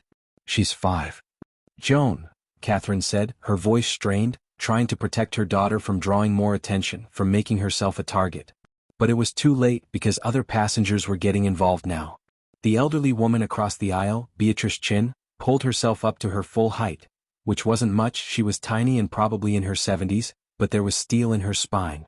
"This is wrong," Beatrice said, her voice quavering but firm. "That child needs those devices. What you're doing is cruel and discriminatory. Someone needs to contact the captain immediately." "The captain is aware of the situation," Veronica lied smoothly. "And he supports my decision." "I don't believe you," Beatrice shot back. Other passengers were chiming in now, their voices overlapping. "She can't just take a kid's hearing aids, can she? Someone's recording this, right? This needs to be reported. This is going to be all over social media within an hour." But just as many passengers were looking away, pretending not to see, not wanting to get involved. Some agreed with Douglas, nodding along to his assertion that rules needed to be enforced. Others simply didn't want the confrontation to continue, didn't want their flight disrupted any more than it already had been. Joan watched phones come out, watched people start recording. Part of her was glad, evidence, proof of what happened, but another part felt sick, because this meant her sister's worst moment was being captured and would be shared with strangers, analyzed and commented on by people who'd never met Lily, who'd never held her hand or heard her laugh or seen the way her whole face lit up when she understood something new. The commotion was impossible to ignore. Passengers in the back of the plane were standing up, trying to see what was happening. The noise level had risen dramatically. And that's when the cockpit door opened. Gary Newhouse, the co-pilot, emerged into the chaos. He was younger than Veronica, probably in his early 30s, with kind eyes that were currently filled with confusion as he took in the scene. Passengers on their feet, phones recording, a flight attendant and a passenger in a standoff near the galley, and throughout it all, the sound of a child crying. What's going on out here? Gary's voice had that particular quality of someone who's used to being obeyed, but there was concern there too, genuine confusion about what could have caused this level of disruption. Veronica's expression shifted instantly, smoothly transitioning from threatening to professional. Just a non-compliant passenger, sir. The situation is handled. Gary's eyes swept the cabin, taking in Catherine's tear-stained face, the phones recording Beatrice Chen's obvious anger, and then his gaze landed on row 12, where Lily sat rigid and shaking, her hands clutching that worn stuffed rabbit, her face streaked with tears, her ears conspicuously empty of the pink hearing aids that had been there when he'd walked through the cabin during boarding. Something flickered across Gary's face, recognition maybe or suspicion, but Veronica spoke again before he could ask questions. Everything is under control. The passenger will remain seated for the rest of the flight. It was a dismissal, a clear signal that his presence wasn't needed, that she had this handled. And Gary, perhaps not wanting to undermine a crew member's authority in front of passengers, perhaps needing to use the bathroom, which was why he'd emerged in the first place, nodded slowly. Make sure it stays handled, he said, but Joan heard the skepticism in his voice. He didn't believe Veronica completely. He knew something was off. But he returned to the cockpit anyway, and Joan felt hope flicker and die in her chest. The one person who might have had the authority to override Veronica, who might have demanded a real explanation, had walked away. Catherine's shoulders sagged. She looked defeated, years older than she had that morning, and Joan realized with a cold clarity that her mother didn't know what to do. Catherine was a nurse, she dealt with doctors and hospital administrators and insurance companies, she knew how to navigate systems and advocate for her patients. But this? Being trapped on an airplane with someone who'd stolen from her child and had all the power? She didn't have a playbook for this. But Joan did. Or at least Joan was going to make one up. She unbuckled her seatbelt, that distinctive click impossibly loud in the moment of tense silence that had fallen over their section of the cabin. Catherine's hand immediately shot out to stop her. Joan, no. Sit down, baby. I'm getting them back, Joan said simply, and the determination in her voice was frightening coming from someone so young. Joan, please? Lily is scared, Mama. Joan's voice cracked and she turned to look at her little sister, who was still sitting frozen in her seat, tears streaming silently down her face, her whole body trembling. She thinks the world disappeared. She thinks maybe her hearing went away forever. She thinks something's wrong with her, that she did something bad. Catherine followed her daughter's gaze and saw what Joan saw, Lily rocking slightly back and forth, her hands clutching cotton so tightly her knuckles were white, her eyes unfocused and distant. She'd withdrawn completely, retreated into herself the way children do when the world becomes too overwhelming, too painful, too incomprehensible. Joan stood up before her mother could stop her, stepped into the aisle, and started walking toward the front of the plane. Her legs felt shaky, her heart was pounding so hard she could hear it in her ears, but she kept walking. Because someone had to. Because Lily needed her. Because being brave didn't mean not being scared, it meant being scared and doing it anyway. Every step felt impossibly long. She passed rows of passengers who watched her with expressions ranging from sympathy to annoyance to curiosity. She passed the businessman Douglas Pemberton, who looked at her with disdain, as if a child walking down the aisle was somehow offensive to him. She passed Beatrice Chen, who gave her an encouraging nod, her eyes fierce with support.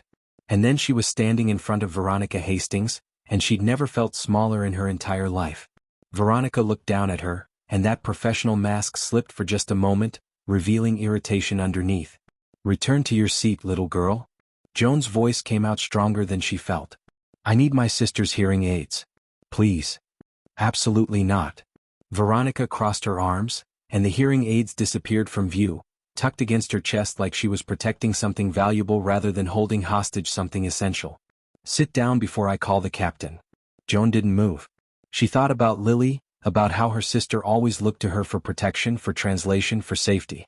She thought about all the times she'd held Lily's hand through scary moments, explained confusing situations, stood between her and a world that didn't always make room for children who were different. She thought about what it meant to be Lily's ears, and she knew she couldn't back down. You stole from a little girl, Joan said, and her voice didn't shake even though her hands did. That's wrong. Veronica's eyes narrowed and she leaned down, bringing her face close to Joan's. When she spoke, her voice was low, meant only for Joan to hear, and it was filled with a venom that made Joan's blood run cold. Girls like you need to learn respect and rules.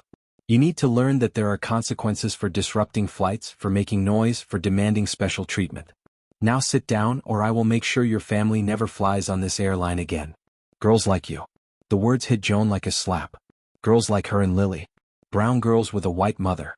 Girls whose father was deployed overseas fighting for a country that didn't always fight for them. Girls who needed accommodations, who asked questions, who took up space, who dared to exist in places where some people thought they didn't belong. Joan stood there for one more moment, staring into Veronica's cold eyes, and she understood something fundamental about the world that children shouldn't have to understand. That some people would use their power to hurt you and they'd sleep just fine at night because they'd convinced themselves they were just doing their job, just enforcing rules, just maintaining order. But understanding that didn't mean accepting it. Joan turned and walked back to her seat, and Veronica probably thought she'd won, thought she'd cowed the child into submission. But Joan's mind was racing, building a plan, calculating odds and timing and possibilities. Catherine pulled Joan into the row, her hands shaking as she checked her daughter over as if Veronica might have physically hurt her. "Baby, what did she say to you?" Joan's jaw was clenched so tight it hurt. "She's not going to give them back, Mom. We have to take them." "Joan, we can't just." "Yes, we can." Joan grabbed her mother's hand, squeezed it hard. "I saw where she put them. In the galley drawer, the second one from the top. I saw her." Catherine looked torn, her face a battlefield of conflicting instincts.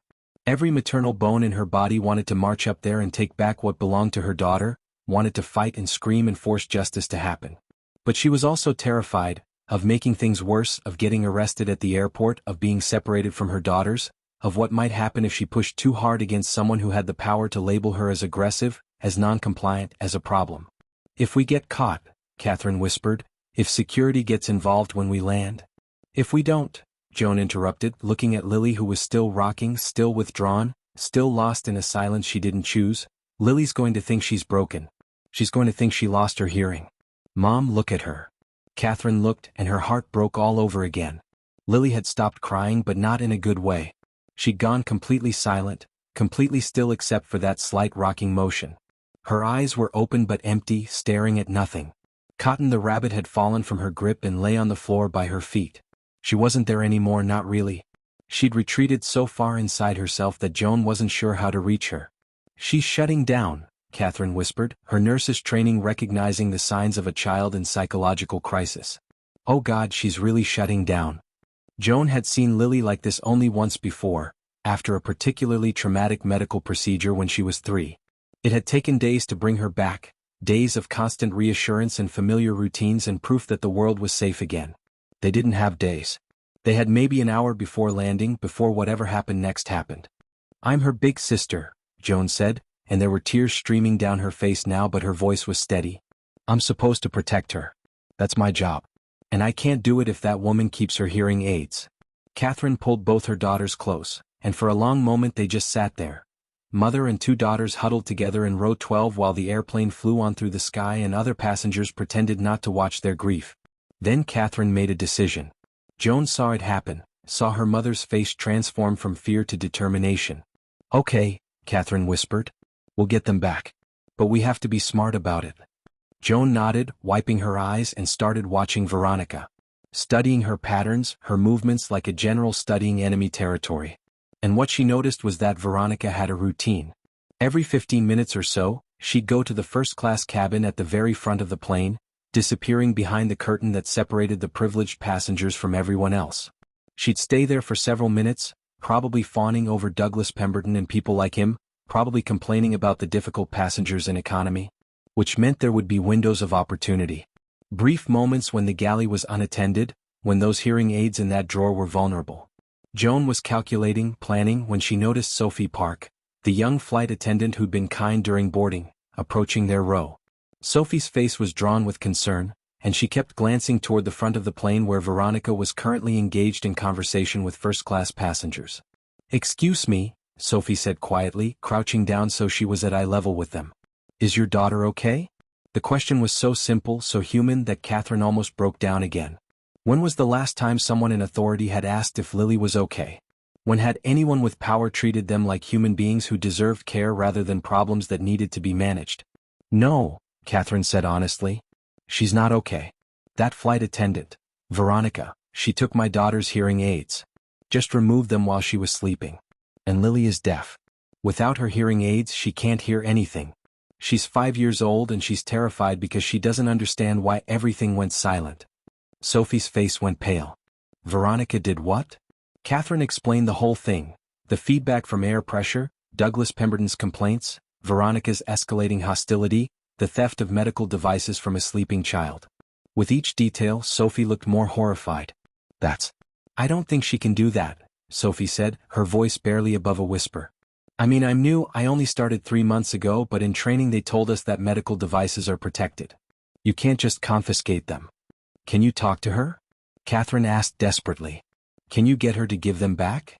Sophie bit her lip, and Joan could see the conflict written all over her young face. She wanted to help, that was obvious, but she was also terrified of Veronica, of authority, of stepping out of line. I can try, Sophie said finally. But Veronica she's the lead flight attendant. She's been doing this for 20 years. And she doesn't like being questioned, especially by rookies. Last week she wrote up another new attendant for suggesting we handle a situation differently. The girl almost lost her job. So that was it then. The system protected people like Veronica, people who'd been there long enough to become untouchable, who could abuse their power because they knew no one beneath them would dare to challenge them, would dare to risk their own livelihoods to do what was right. Joan spoke up then, her voice small but clear. Please. Lily thinks something's wrong with her. She thinks she lost her hearing forever. She thinks it's her fault. Sophie looked at Lily, really looked at her, and seemed to see for the first time how far gone the little girl was. The rocking, the empty eyes, the complete withdrawal. This wasn't just a scared child. This was a traumatized one. I'll try, Sophie whispered. I can't promise anything, but I'll try to talk to her. She stood up and started toward the front of the cabin, and Joan and Catherine watched her go with a mixture of hope and skepticism. Because they both knew deep down that Sophie wouldn't be able to change Veronica's mind. People like Veronica didn't change their minds when they thought they were right, when they thought they were enforcing rules, when they thought they were putting unruly passengers in their place. Sure enough, 5 minutes later, Sophie returned, and her face told them everything before she even opened her mouth. She said no. She said the devices stay confiscated until landing, and if I bring it up again, she'll report me for insubordination. Sophie looked like she might cry. I'm so sorry. I tried, I really did, but she won't budge. Catherine nodded, unsurprised but devastated anyway. Thank you for trying. Sophie hesitated, then leaned in close. The hearing aids are in the second galley drawer from the top. I saw where she put them. It was confirmation of what Joan had already seen, but it was also something more. It was Sophie's way of saying she couldn't help directly, couldn't risk her job, but she could give them information. She could be an ally, even if she couldn't be a warrior. After Sophie walked away, Joan turned to her mother. We're running out of time. She was right. They'd been in the air for almost 2 hours now. Maybe 45 minutes until they started their descent into Denver. Once they landed, once they were off the plane, getting the hearing aids back would become infinitely more complicated. There would be security, reports, bureaucracy, systems designed to protect the authority of airline employees over the rights of passengers. It had to be now. It had to be in the air, where they were still suspended between departure and arrival, where the rules were somehow both more rigid and more fluid, where anything could happen because they were nowhere, really just suspended in sky. Next time she goes to first class, Joan said, I'm going to get them. Joan. I'm small. I'm fast. And everyone's distracted. No one pays attention to kids walking around. I can do this, Mom. Catherine looked at her 8-year-old daughter, at this child who should be playing with dolls or reading stories or doing anything other than planning a heist on an airplane to recover her sister's stolen medical devices, and she wanted to say no. Wanted to protect Joan from this, from having to be brave, from having to be the one who fixed things. But she looked at Lily, at her youngest daughter who disappeared into herself, and she knew Joan was right. They were running out of time and out of options. And sometimes children had to be braver than they should ever have to be. Okay, Catherine whispered. But I'm going to cause a distraction. I'll ask Sophie for help with something at the back of the plane, get people looking that direction. You wait until Veronica goes to first class, then you move fast. In and out, less than 30 seconds. Can you do that? Joan nodded, her heart pounding. She wasn't sure she could, but she was going to try. For Lily. For her little sister who called her her ears, who trusted her completely, who believed Joan would always protect her. They waited, watching. 10 minutes passed. Whoa. Then Veronica straightened up from where she'd been organizing something in the galley, smoothed down her uniform, and started toward the first-class curtain. This was it. Catherine stood up, moved to the back of the plane, and started speaking to Sophie in a voice just loud enough to be heard, asking about something with the overhead bin, pointing up, making it seem urgent. Other passengers looked that direction, curious about the commotion. And Joan moved. She unbuckled her seatbelt, slipped into the aisle, and started walking toward the front of the plane. She kept her head down, tried to look like she was just going to the bathroom, just a kid walking through the cabin, nothing remarkable, nothing worth noticing. Her heart was thundering so loud she was sure everyone could hear it. Her palms were sweating. She'd never stolen anything in her life, never done anything even remotely like this, and the fear was almost paralyzing. But then she thought about Lily and the fear transformed into something else. Into fuel. Into determination. If you're watching this and you're on the edge of your seat wondering if Joan is going to succeed, if an 8-year-old girl can pull off what she's about to attempt, then hit that subscribe button right now because what happens next will either restore your faith in justice or break your heart completely. Joan reached the galley. It was empty. Veronica was behind the first-class curtain, Sophie was at the back of the plane with Catherine, and no one was watching. No one was paying attention to a small girl in braids standing near the front of the aircraft. She reached for the drawer, the second one from the top, and her hands were shaking so badly she almost couldn't grip the handle. This was it. This was the moment. If someone stopped her now, if Veronica emerged from first class, if anyone questioned what she was doing. But she couldn't think about that. She pulled the drawer open. And there they were.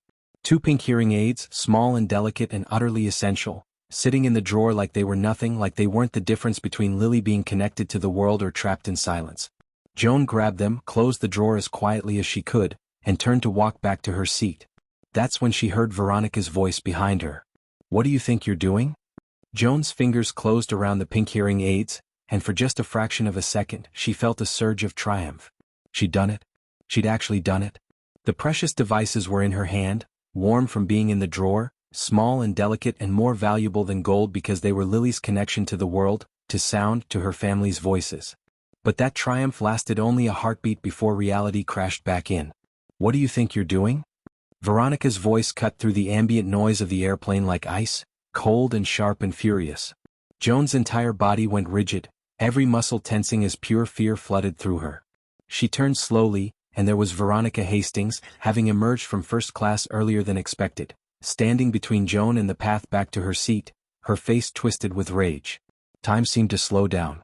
Joan could see every detail with crystal clarity, the way Veronica's jaw clenched, the flush of anger creeping up her neck, the way her hands were already reaching out to grab back what Joan had taken. Behind Veronica, passengers in the first few rows were starting to notice the confrontation, their conversations trailing off as they turned to watch. Joan made a split-second decision. She clutched the hearing aids tighter in her fist, protecting them, and then she moved. She darted to the right, trying to slip past Veronica, using her small size to her advantage. For a moment she thought she'd make it. She was quick, and Veronica was taller, less maneuverable in the narrow aisle, but then Veronica's hand shot out and grabbed Joan's shoulder. "Give those back right now." Veronica hissed, her fingers digging into Joan's shoulder hard enough to hurt. "No." Joan twisted away, and the force of her movement combined with Veronica's grip made her stumble. The hearing aids almost slipped from her grasp, and panic gave her strength she didn't know she had. She wrenched herself free and ran. She ran down the aisle of the airplane, her feet pounding against the carpeted floor, her braids flying behind her, her fist clutched so tightly around those pink hearing aids that her knuckles had gone white. She could hear Veronica behind her, could hear the flight attendant's heels clicking rapidly as she gave chase, and the absolute surreality of the situation hit Joan like a wave. She was being chased through an airplane by a grown woman, 30,000 feet in the air, because she'd taken back something that had been stolen from her sister. Passengers were on their feet now, pressed against their seats to avoid the chaos, their faces shocked and confused and in some cases outraged. Phones were out again, recording everything, capturing this moment of absolute madness. An 8-year-old girl fleeing from a flight attendant, running for her life, running for her sister's hearing. "Stop that child!" Veronica shouted, her professional composure completely shattered, her voice shrill with fury. Someone stop her. But no one did. The passengers just watched, stunned, as this scene played out before them. Some looked horrified at Veronica's behavior, others seemed frozen with uncertainty, unsure what was happening or whose side they should be on. Douglas Pemberton was half standing in his seat, his expression difficult to read, shock, maybe, or the beginning of uncomfortable realization that his complaints had led to this. Joan dodged around a passenger who'd stepped into the aisle to use the bathroom, nearly collided with someone's extended leg, kept running. She could see her mother now, standing in the aisle near their row, her arms outstretched, ready to catch her daughter, to protect her. "Joan?" Catherine's voice was desperate, encouraging, terrified all at once. Joan was almost there, almost safe, almost back to Lily, when Veronica's hand caught the back of her shirt. Joan felt herself being yanked backward, felt her feet leave the ground for a moment, and the hearing aids, those precious, essential hearing aids, almost flew from her grip. "Let her go."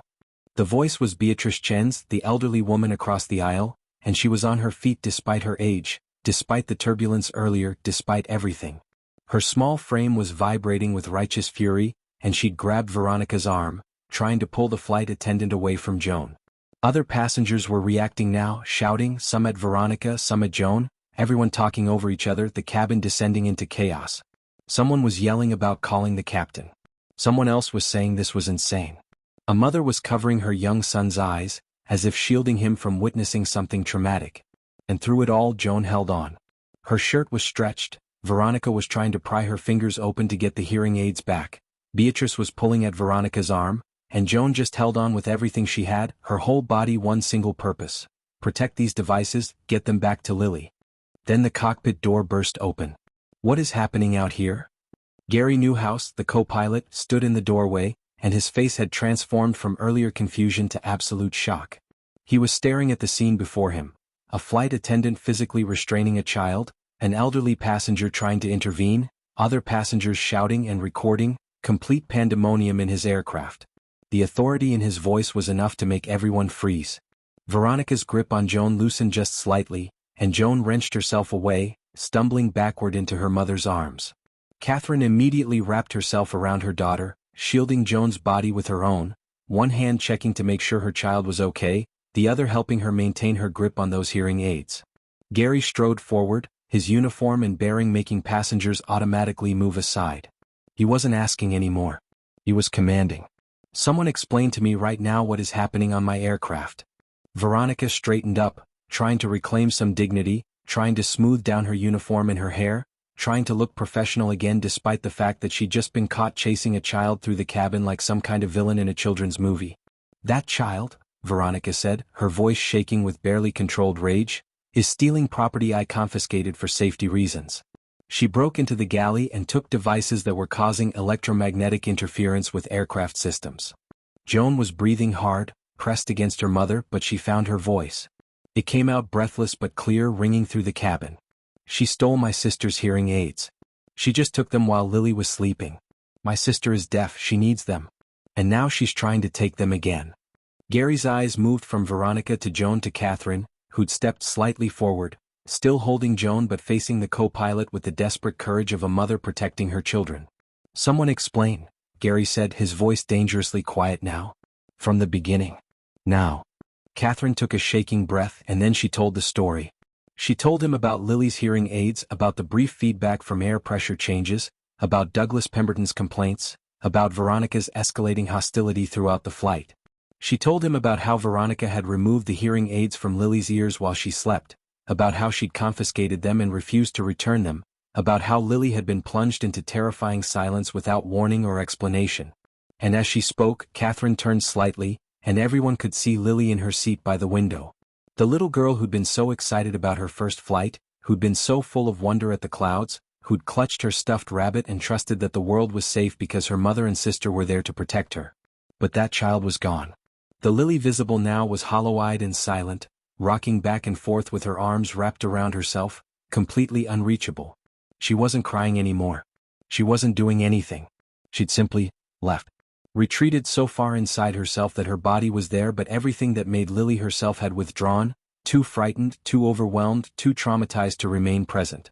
Gary stared at the little girl, and something cracked in his professional composure. Joan saw it happen, saw the moment he stopped being a co-pilot managing a disruption and became a human being witnessing cruelty. "You're telling me," Gary said slowly, his eyes still on Lily, "that this child is deaf and you removed her hearing aids?" "The devices were causing," Veronica started, but Gary cut her off. "Let me see them." It wasn't a request. Joan looked up at her mother and Catherine nodded. Joan uncurled her fist, and there in her palm were the 2 pink hearing aids, slightly warm, slightly damp from being clutched so tightly but intact. Undamaged. Still capable of doing their job if only someone would let them.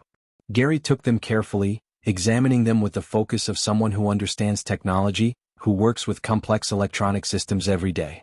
He turned them over in his hands, looked at the battery compartments, the volume controls, the small indicator lights. These are medical devices, Gary said, and his voice was flat, carefully controlled, the kind of control that comes from suppressing genuine anger. These are hearing aids. You confiscated medical devices from a child. They were causing electromagnetic interference that could have compromised aircraft systems, Veronica said, but her voice was less certain now.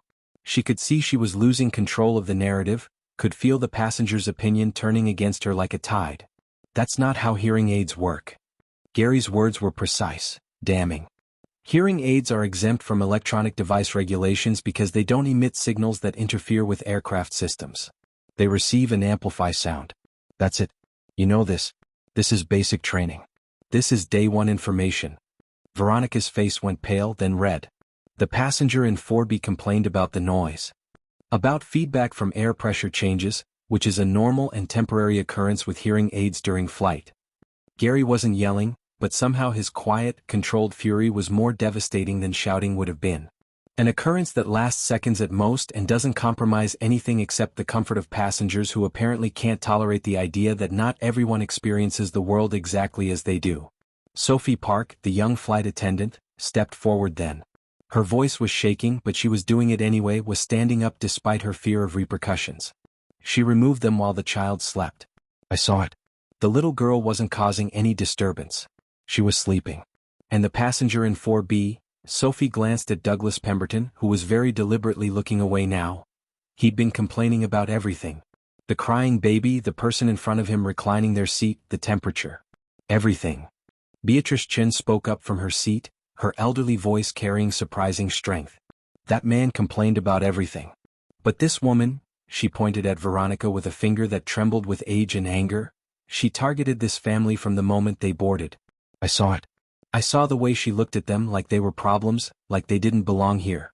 This wasn't about safety or noise. This was about prejudice dressed up in authority. Other passengers were nodding now, adding their voices, a chorus of agreement. People were holding up their phones, showing Gary the videos they'd taken, evidence of everything that had happened. And through it all, Douglas Pemberton sat silent, slumped in his first-class seat, no longer willing to defend Veronica's actions because even he could see how badly this had gone wrong. Gary looked at the hearing aids in his hand, then at Veronica, then at Lily rocking in her seat, and Joan watched him make a decision. Veronica, he said, his voice formal now official, you're done for this flight. Return to your jump seat and remain there for the duration of the flight. Don't interact with passengers. Don't perform any duties. Just sit there. Veronica's face went white, then red again. You can't. I'm the lead flight attendant. And I'm the co-pilot, and when we land, the captain and I will be filing an incident report with the airline and with the FAA. This is going to be investigated. You confiscated medical devices from a disabled child without cause, you physically pursued a passenger, you created a dangerous situation in the cabin. You're done. The humiliation on Veronica's face was absolute. Around her, passengers who'd witnessed everything were watching her downfall with expressions ranging from satisfaction to pity. This woman who'd had so much power just an hour ago, who'd wielded her authority like a weapon, was being stripped of it in front of everyone. She opened her mouth to argue, to defend herself, but Gary's expression stopped her. There was nothing she could say that would change this outcome. She'd crossed a line and everyone knew it. Veronica turned and walked with as much dignity as she could muster toward the front of the cabin, toward a jump seat where she'd have to sit and watch the passengers she'd terrorized for the rest of the flight. Every step was a walk of shame, and Joan felt a fierce satisfaction watching it, even though part of her, the part that was still just 8 years old, felt almost sorry for how completely the woman had been destroyed. Almost. Gary turned to Joan, and his expression softened completely. He knelt down so he was at her eye level, and he held out the pink hearing aids with gentle hands. These belong to your sister, he said quietly. I'm sorry this happened. I'm sorry we didn't stop it sooner. Please take these back to her. Joan took the hearing aids and her hands were shaking so badly she nearly dropped them. The relief flooding through her was so intense it was almost painful, making her knees weak, making her eyes sting with tears she'd been holding back. "Thank you," she whispered. Gary stood and turned to Catherine. "I'm so sorry, ma'am. This should never have happened. Never. Please know that we'll be doing everything we can to make this right." Catherine nodded, unable to speak, tears streaming down her face.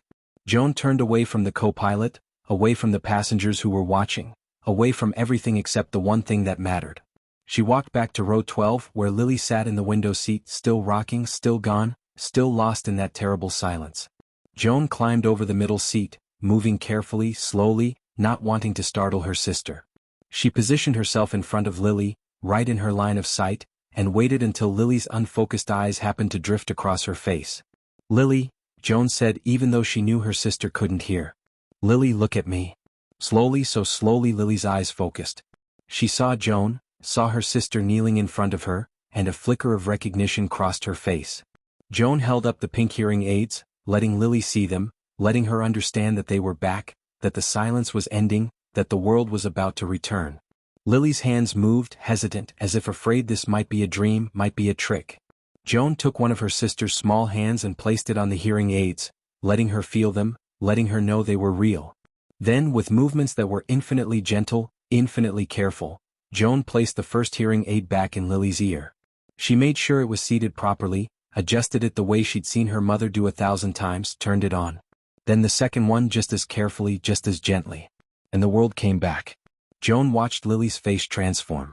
It happened in stages. First confusion as sound returned, then recognition, then the dawning awareness that she could hear again, that her hearing hadn't disappeared forever, that she wasn't broken after all. "I got them back, Lilybug," Joan said, her voice cracking with emotion.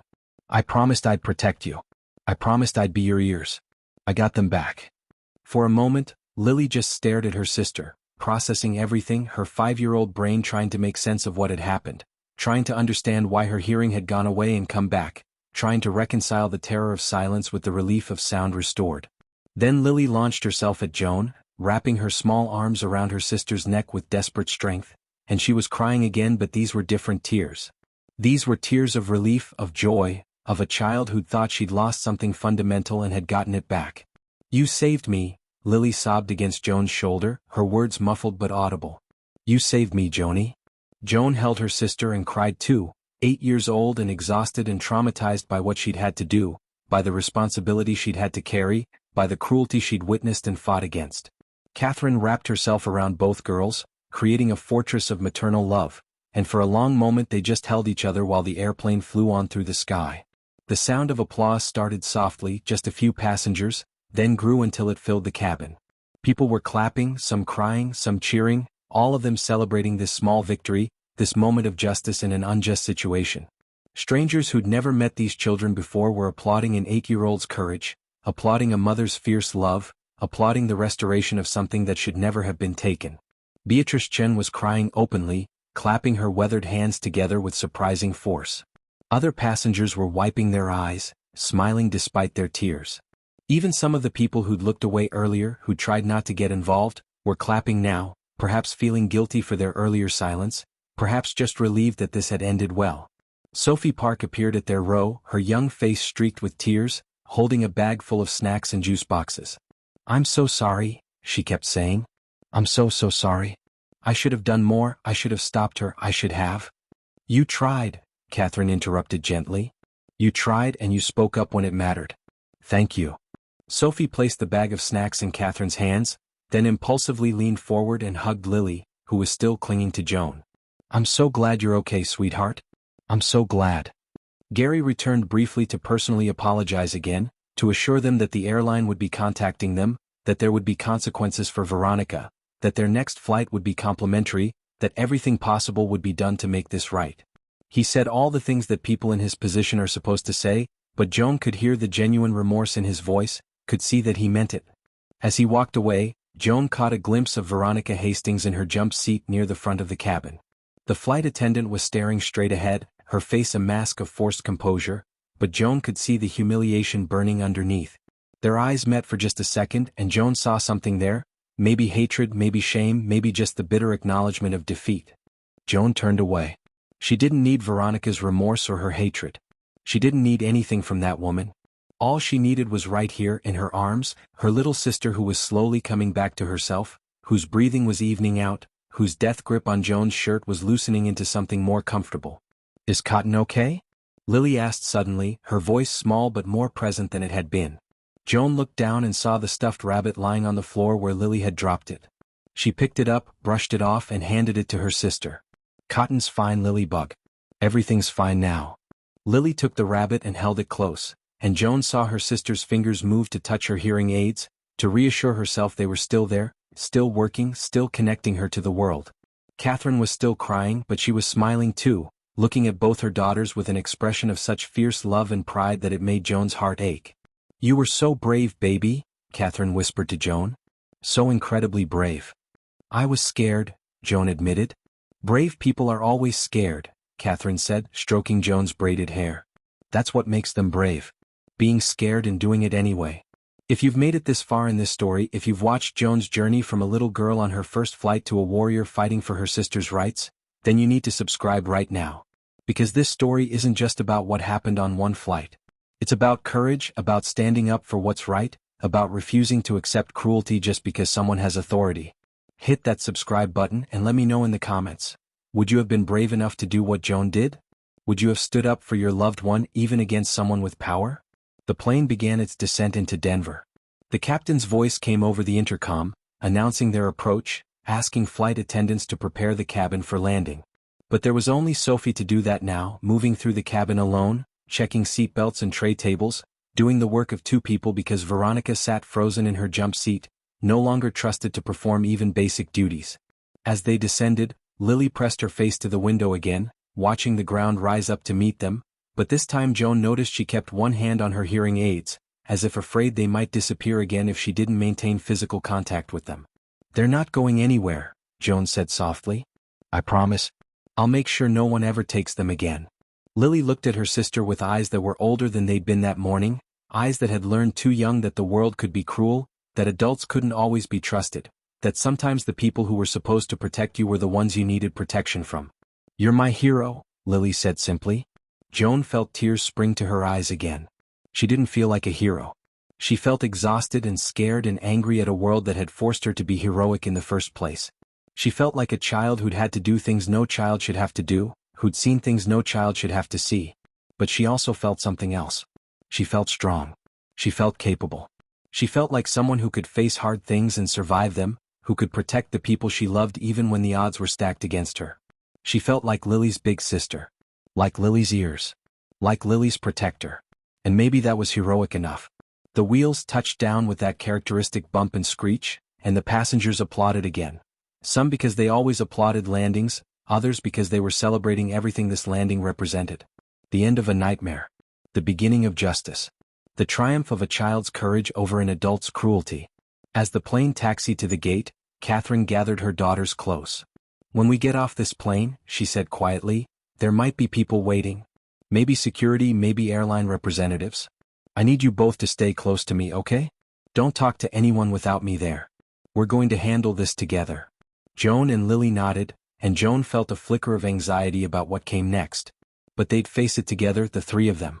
And eventually, their father would come home from deployment, and they'd tell him this story, and he'd be proud of how his oldest daughter had protected his youngest. For now, though, they just held each other as the plane rolled toward the gate, three people who'd survived something they shouldn't have had to survive, who'd fought a battle they shouldn't have had to fight, who'd learned lessons about the world that had come far too early and at far too high a cost. But they'd survived. And they'd won. And that, Joan thought as she held her little sister close and felt Lily's hearing aids warm against her fingers where she helped hold them in place, that was something. That was everything. The plane had come to a complete stop at the gate, the seatbelt sign dinged off, and passengers began gathering their belongings with the usual rustle of overhead bins opening and bags being pulled down. But row 12 remained still, the Rodriguez family sitting together in their seats, holding each other, none of them quite ready to face whatever came next. Then the intercom crackled to life, and the captain's voice filled the cabin. It wasn't the standard, "Thank you for flying with us," announcement. The tone was different, somber, personal, heavy with meaning. "Ladies and gentlemen, this is Captain Morrison speaking. Before we deplane, I need to address what happened during this flight." There was a pause, and Joan could hear the captain take a breath. To the Rodriguez family in row 12, I want to personally apologize for what you experienced today. What happened to your family was completely unacceptable and goes against everything our airline stands for. We failed you and we failed your daughters, and there are no words adequate to express how deeply sorry I am. The cabin had gone completely silent. Passengers who'd been gathering their things had stopped listening. Some were looking back toward row 12, their faces sympathetic, supportive. Ms. Rodriguez, the captain continued, when you exit the aircraft, you'll be met by our station manager who will provide you with unlimited flight credits for your family, a direct line to our CEO's office, and full documentation of today's incident for any legal action you choose to pursue. We will be conducting a full investigation, and I want you to know that what happened today will have consequences. Serious ones. Catherine's hand flew to her mouth, fresh tears spilling down her cheeks. This was more than she'd expected, more than she'd dared to hope for. Recognition.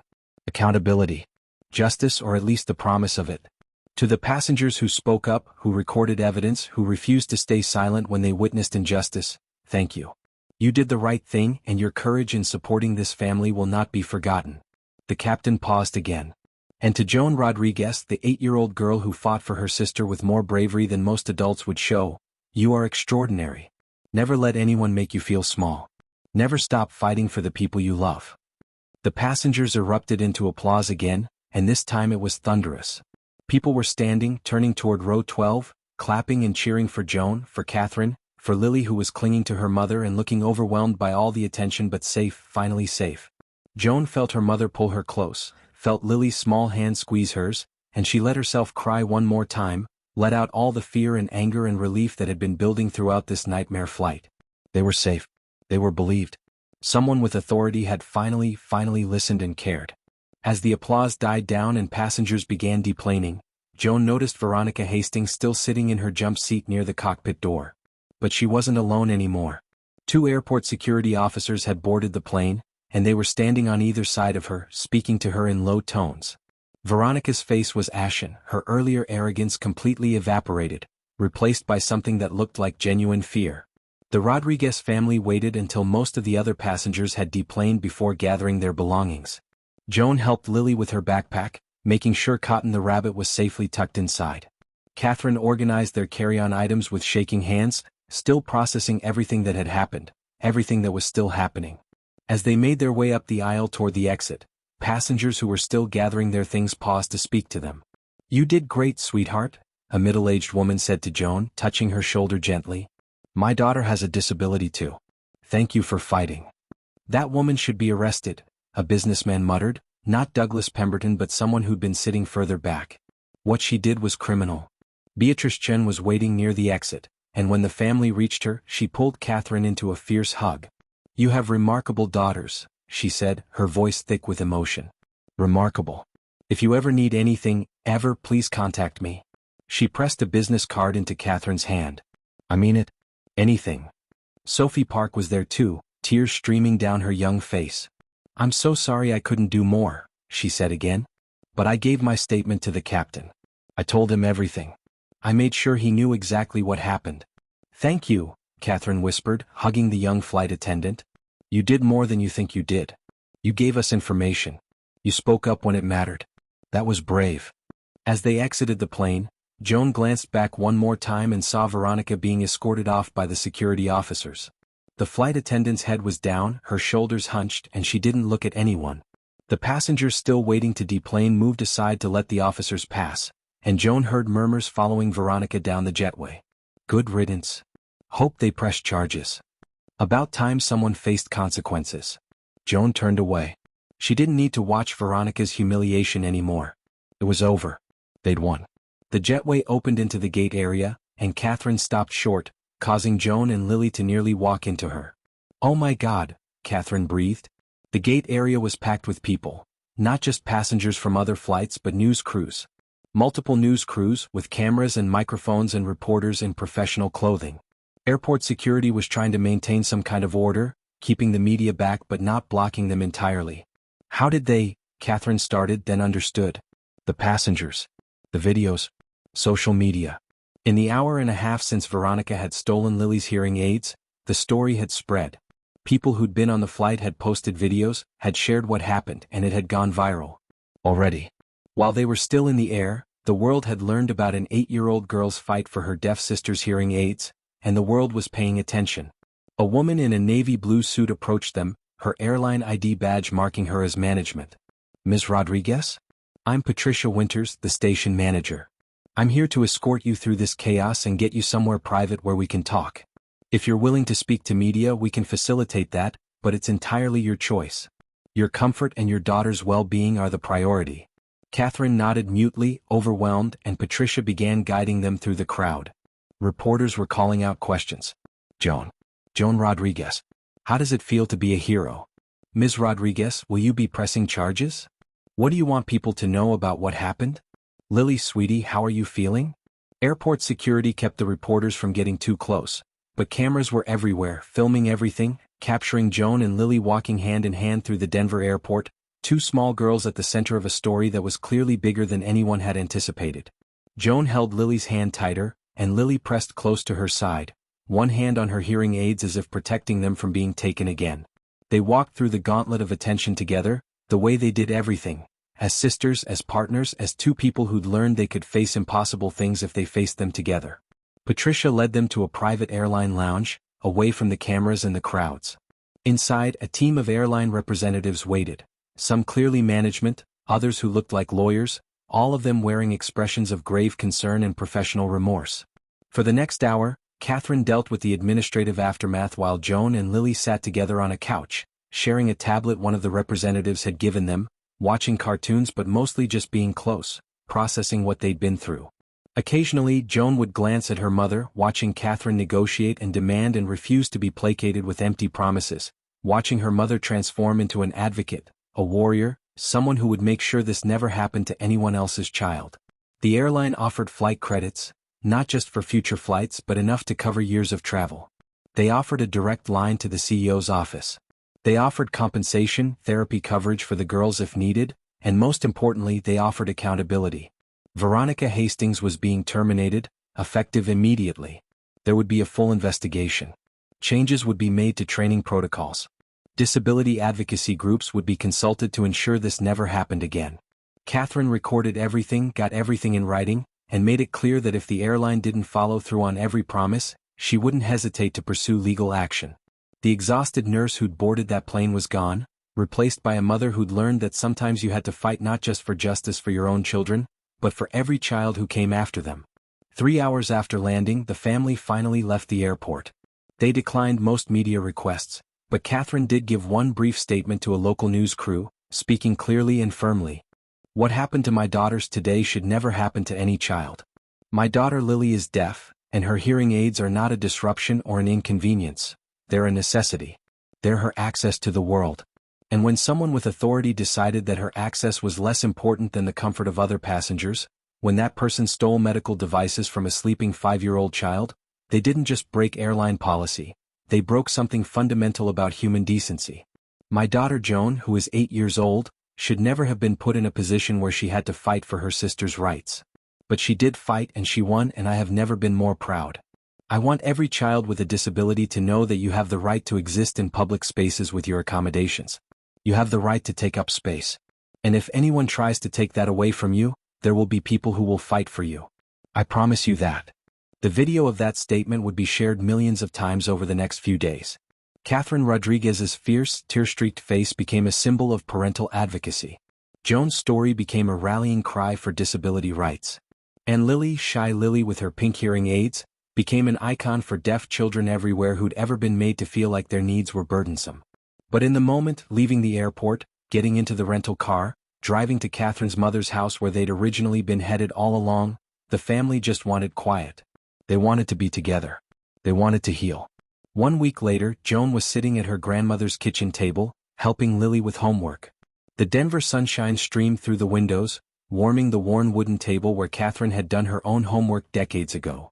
Lily's hearing aids were visible and working perfectly, the pink devices as much a part of her as her curly hair or her constant companion Cotton the rabbit, who sat propped against the salt shaker like a tiny witness to their studying. What's 3 plus 5? Joan asked, pointing to the math worksheet. Lily counted on her fingers, her face scrunched in concentration. 8. Good job, Lily Bug. Joan ruffled her sister's hair and Lily beamed, already moving on to the next problem. The doorbell rang and Catherine emerged from the kitchen where she'd been helping her mother make dinner. She opened the door to find a courier holding a thick envelope with the airline's logo on it. Inside was a letter. Catherine read it aloud to her daughters, her voice catching on certain phrases. Dear Ms. Rodriguez and family, this letter serves as official notification of the following actions taken by our airline in response to the incident on Flight 2847. Flight attendant Veronica Hastings has been terminated from her position effective immediately. After a thorough investigation, it was determined that Ms. Hastings violated multiple company policies, federal regulations regarding disability accommodations, and basic standards of human decency. She will not be eligible for rehire. Mandatory sensitivity and disability awareness training has been implemented for all flight crew members across all our routes. This training was developed in consultation with disability advocacy organizations and will be ongoing. We have established a direct reporting mechanism for passengers who experience discrimination, and we have revised our policies regarding medical devices and disability accommodations to ensure clarity and protection for passengers with disabilities. Additionally, we would like to inform you that Joan Rodriguez has been nominated by multiple passengers and crew members to receive the Youth Courage Award from the National Disability Rights Network. The ceremony will be held next month, and we would be honored if your family would allow us to sponsor your attendance. Catherine's voice broke and she couldn't continue reading. Joan and Lily gathered around their mother, the three of them holding each other in the sunny kitchen while Catherine cried tears that were equal parts grief for what they'd endured and joy that something good was coming from it. The award ceremony happened 4 weeks later. Joan stood on a stage in a hotel ballroom in Washington, D.C., wearing a new dress her grandmother had bought for the occasion, her braids adorned with colorful beads that caught the light. Lily sat in the front row next to their mother, her pink hearing aids visible to everyone in the audience, and she clapped so enthusiastically when Joan's name was called that several people in the audience laughed with delight at her obvious pride. The representative from the National Disability Rights Network spoke about Joan's courage, about how an 8-year-old girl had stood up to authority and fought for her sister's rights when adults had failed to do so. They spoke about how Joan's actions had sparked a national conversation about disability accommodations, about the treatment of children in public spaces, about the responsibilities of people in positions of power. Joan listened to all of it feeling surreal, disconnected, like they were talking about someone else. She didn't feel like a hero. She'd just done what any big sister would do, what anyone who loved someone should do. She protected her person. That was all. When it was her turn to speak, Joan stood at the podium, which had to be adjusted down to accommodate her height, and looked out at the audience of advocates and activists and families and journalists. And she spoke from her heart. I didn't do anything special, Joan said, her voice small but clear in the microphone. I just loved my sister. When someone tried to hurt her, when someone took something she needed, I got it back. That's not brave. That's just love. She paused, looking at Lily in the front row, at her little sister who was watching her with such pride and adoration. But I learned something that day on the airplane. I learned that sometimes being brave means standing up even when you're small. Even when you're scared. Even when the person you're standing up to has more power than you. Because the people we love deserve someone to fight for them. And if we don't fight for each other, who will? Joan's eyes found her mother's, saw the tears streaming down Catherine's face, saw the fierce love and pride there. My sister Lily is deaf. She has pink hearing aids that help her hear. They're part of who she is and they're beautiful just like she's beautiful. And no one, gets to make her feel like she's a problem or a burden or less than anyone else. Because she's not. She's perfect exactly as she is. The audience applauded, and Joan saw people crying, saw other parents of children with disabilities nodding, saw advocates who'd been fighting these battles for years recognizing a new voice in the movement, a child's voice that carried weight precisely because it shouldn't have had to be raised in the first place. After the ceremony, after the photos and the interviews and the congratulations from strangers who'd traveled from across the country to be there, the Rodriguez family returned to their hotel room. Catherine ordered room service and they ate pizza in their pajamas while watching a movie, just being together, just being a family. Lily fell asleep halfway through the movie, curled against Joan's side, her hearing aids still in because she'd learned she didn't have to take them out until she was ready, until she felt safe. Joan watched her sister sleep, watched the gentle rise and fall of her chest, the peaceful expression on her face, and felt a fierce protectiveness surge through her all over again. If anyone ever tried to hurt Lily again, Joan would fight them. She knew that now. She knew she had that strength, that courage, that absolute refusal to let injustice stand. She was only 8 years old, But she'd learned something about herself on that airplane, something that would shape who she became for the rest of her life. She'd learned she was fierce. She'd learned she was brave. She'd learned that love could be a weapon and a shield, that standing up for what's right wasn't always easy but it was always worth it, that sometimes the smallest voices could echo the loudest.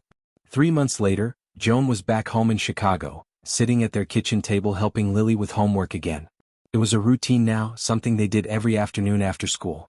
Lily would pull out her worksheets and Joan would sit beside her, patient and encouraging, helping her little sister learn to read and write and do math, helping her navigate a world that was slowly learning to make more room for children like her. The hearing aids were still pink, still visible, still working perfectly. Lily touched them less frequently now, no longer needing to constantly check that they were there, no longer traumatized by their temporary loss. The healing had taken time. Nightmares for both girls, anxiety about flying, therapy sessions to process what they'd experienced, but they were healing. Together. Joan? Lily looked up from her math worksheet, her eyes curious. When I'm older, if someone tries to take my hearing aids again, what should I do? Joan considered the question carefully. You tell them no. You tell them these are yours and they're necessary and no one has the right to take them. You stand up for yourself. But what if they don't listen?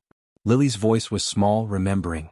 Then you find someone who will listen, Joan said firmly. A teacher, a parent, a police officer, anyone. You keep telling people until someone helps you. And Lily? Joan took her sister's hand. I'll always be there to help you fight. Always. That's what big sisters do. Lily smiled, reassured, and went back to her math problem. Joan watched her for a moment, then pulled out her own homework and they sat together in the afternoon light, two sisters doing ordinary things, homework and snacks and planning what game to play later, because that was the victory really. Not the award or the news coverage or the airline's policy changes, though those mattered.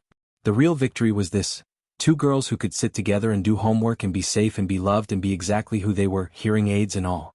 Joan's voice, older now, reflective, spoke over the image of the two sisters bent over their homework, sunlight streaming through the window, Cotton the rabbit propped between them. Sometimes being brave means standing up even when you're small. Sometimes it means fighting battles you shouldn't have to fight, carrying responsibilities you shouldn't have to carry. Sometimes it means being scared out of your mind but doing it anyway because the person you love needs you to be strong.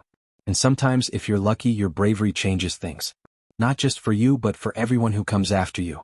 Every child who flies with hearing aids now, every family with a disabled child who demands accommodations and gets them, every person who sees injustice and refuses to look away, they're all part of the same fight. And it started with one little girl who loved her sister enough to stand up to someone with power. That's what love does. Makes you fierce. Makes you brave.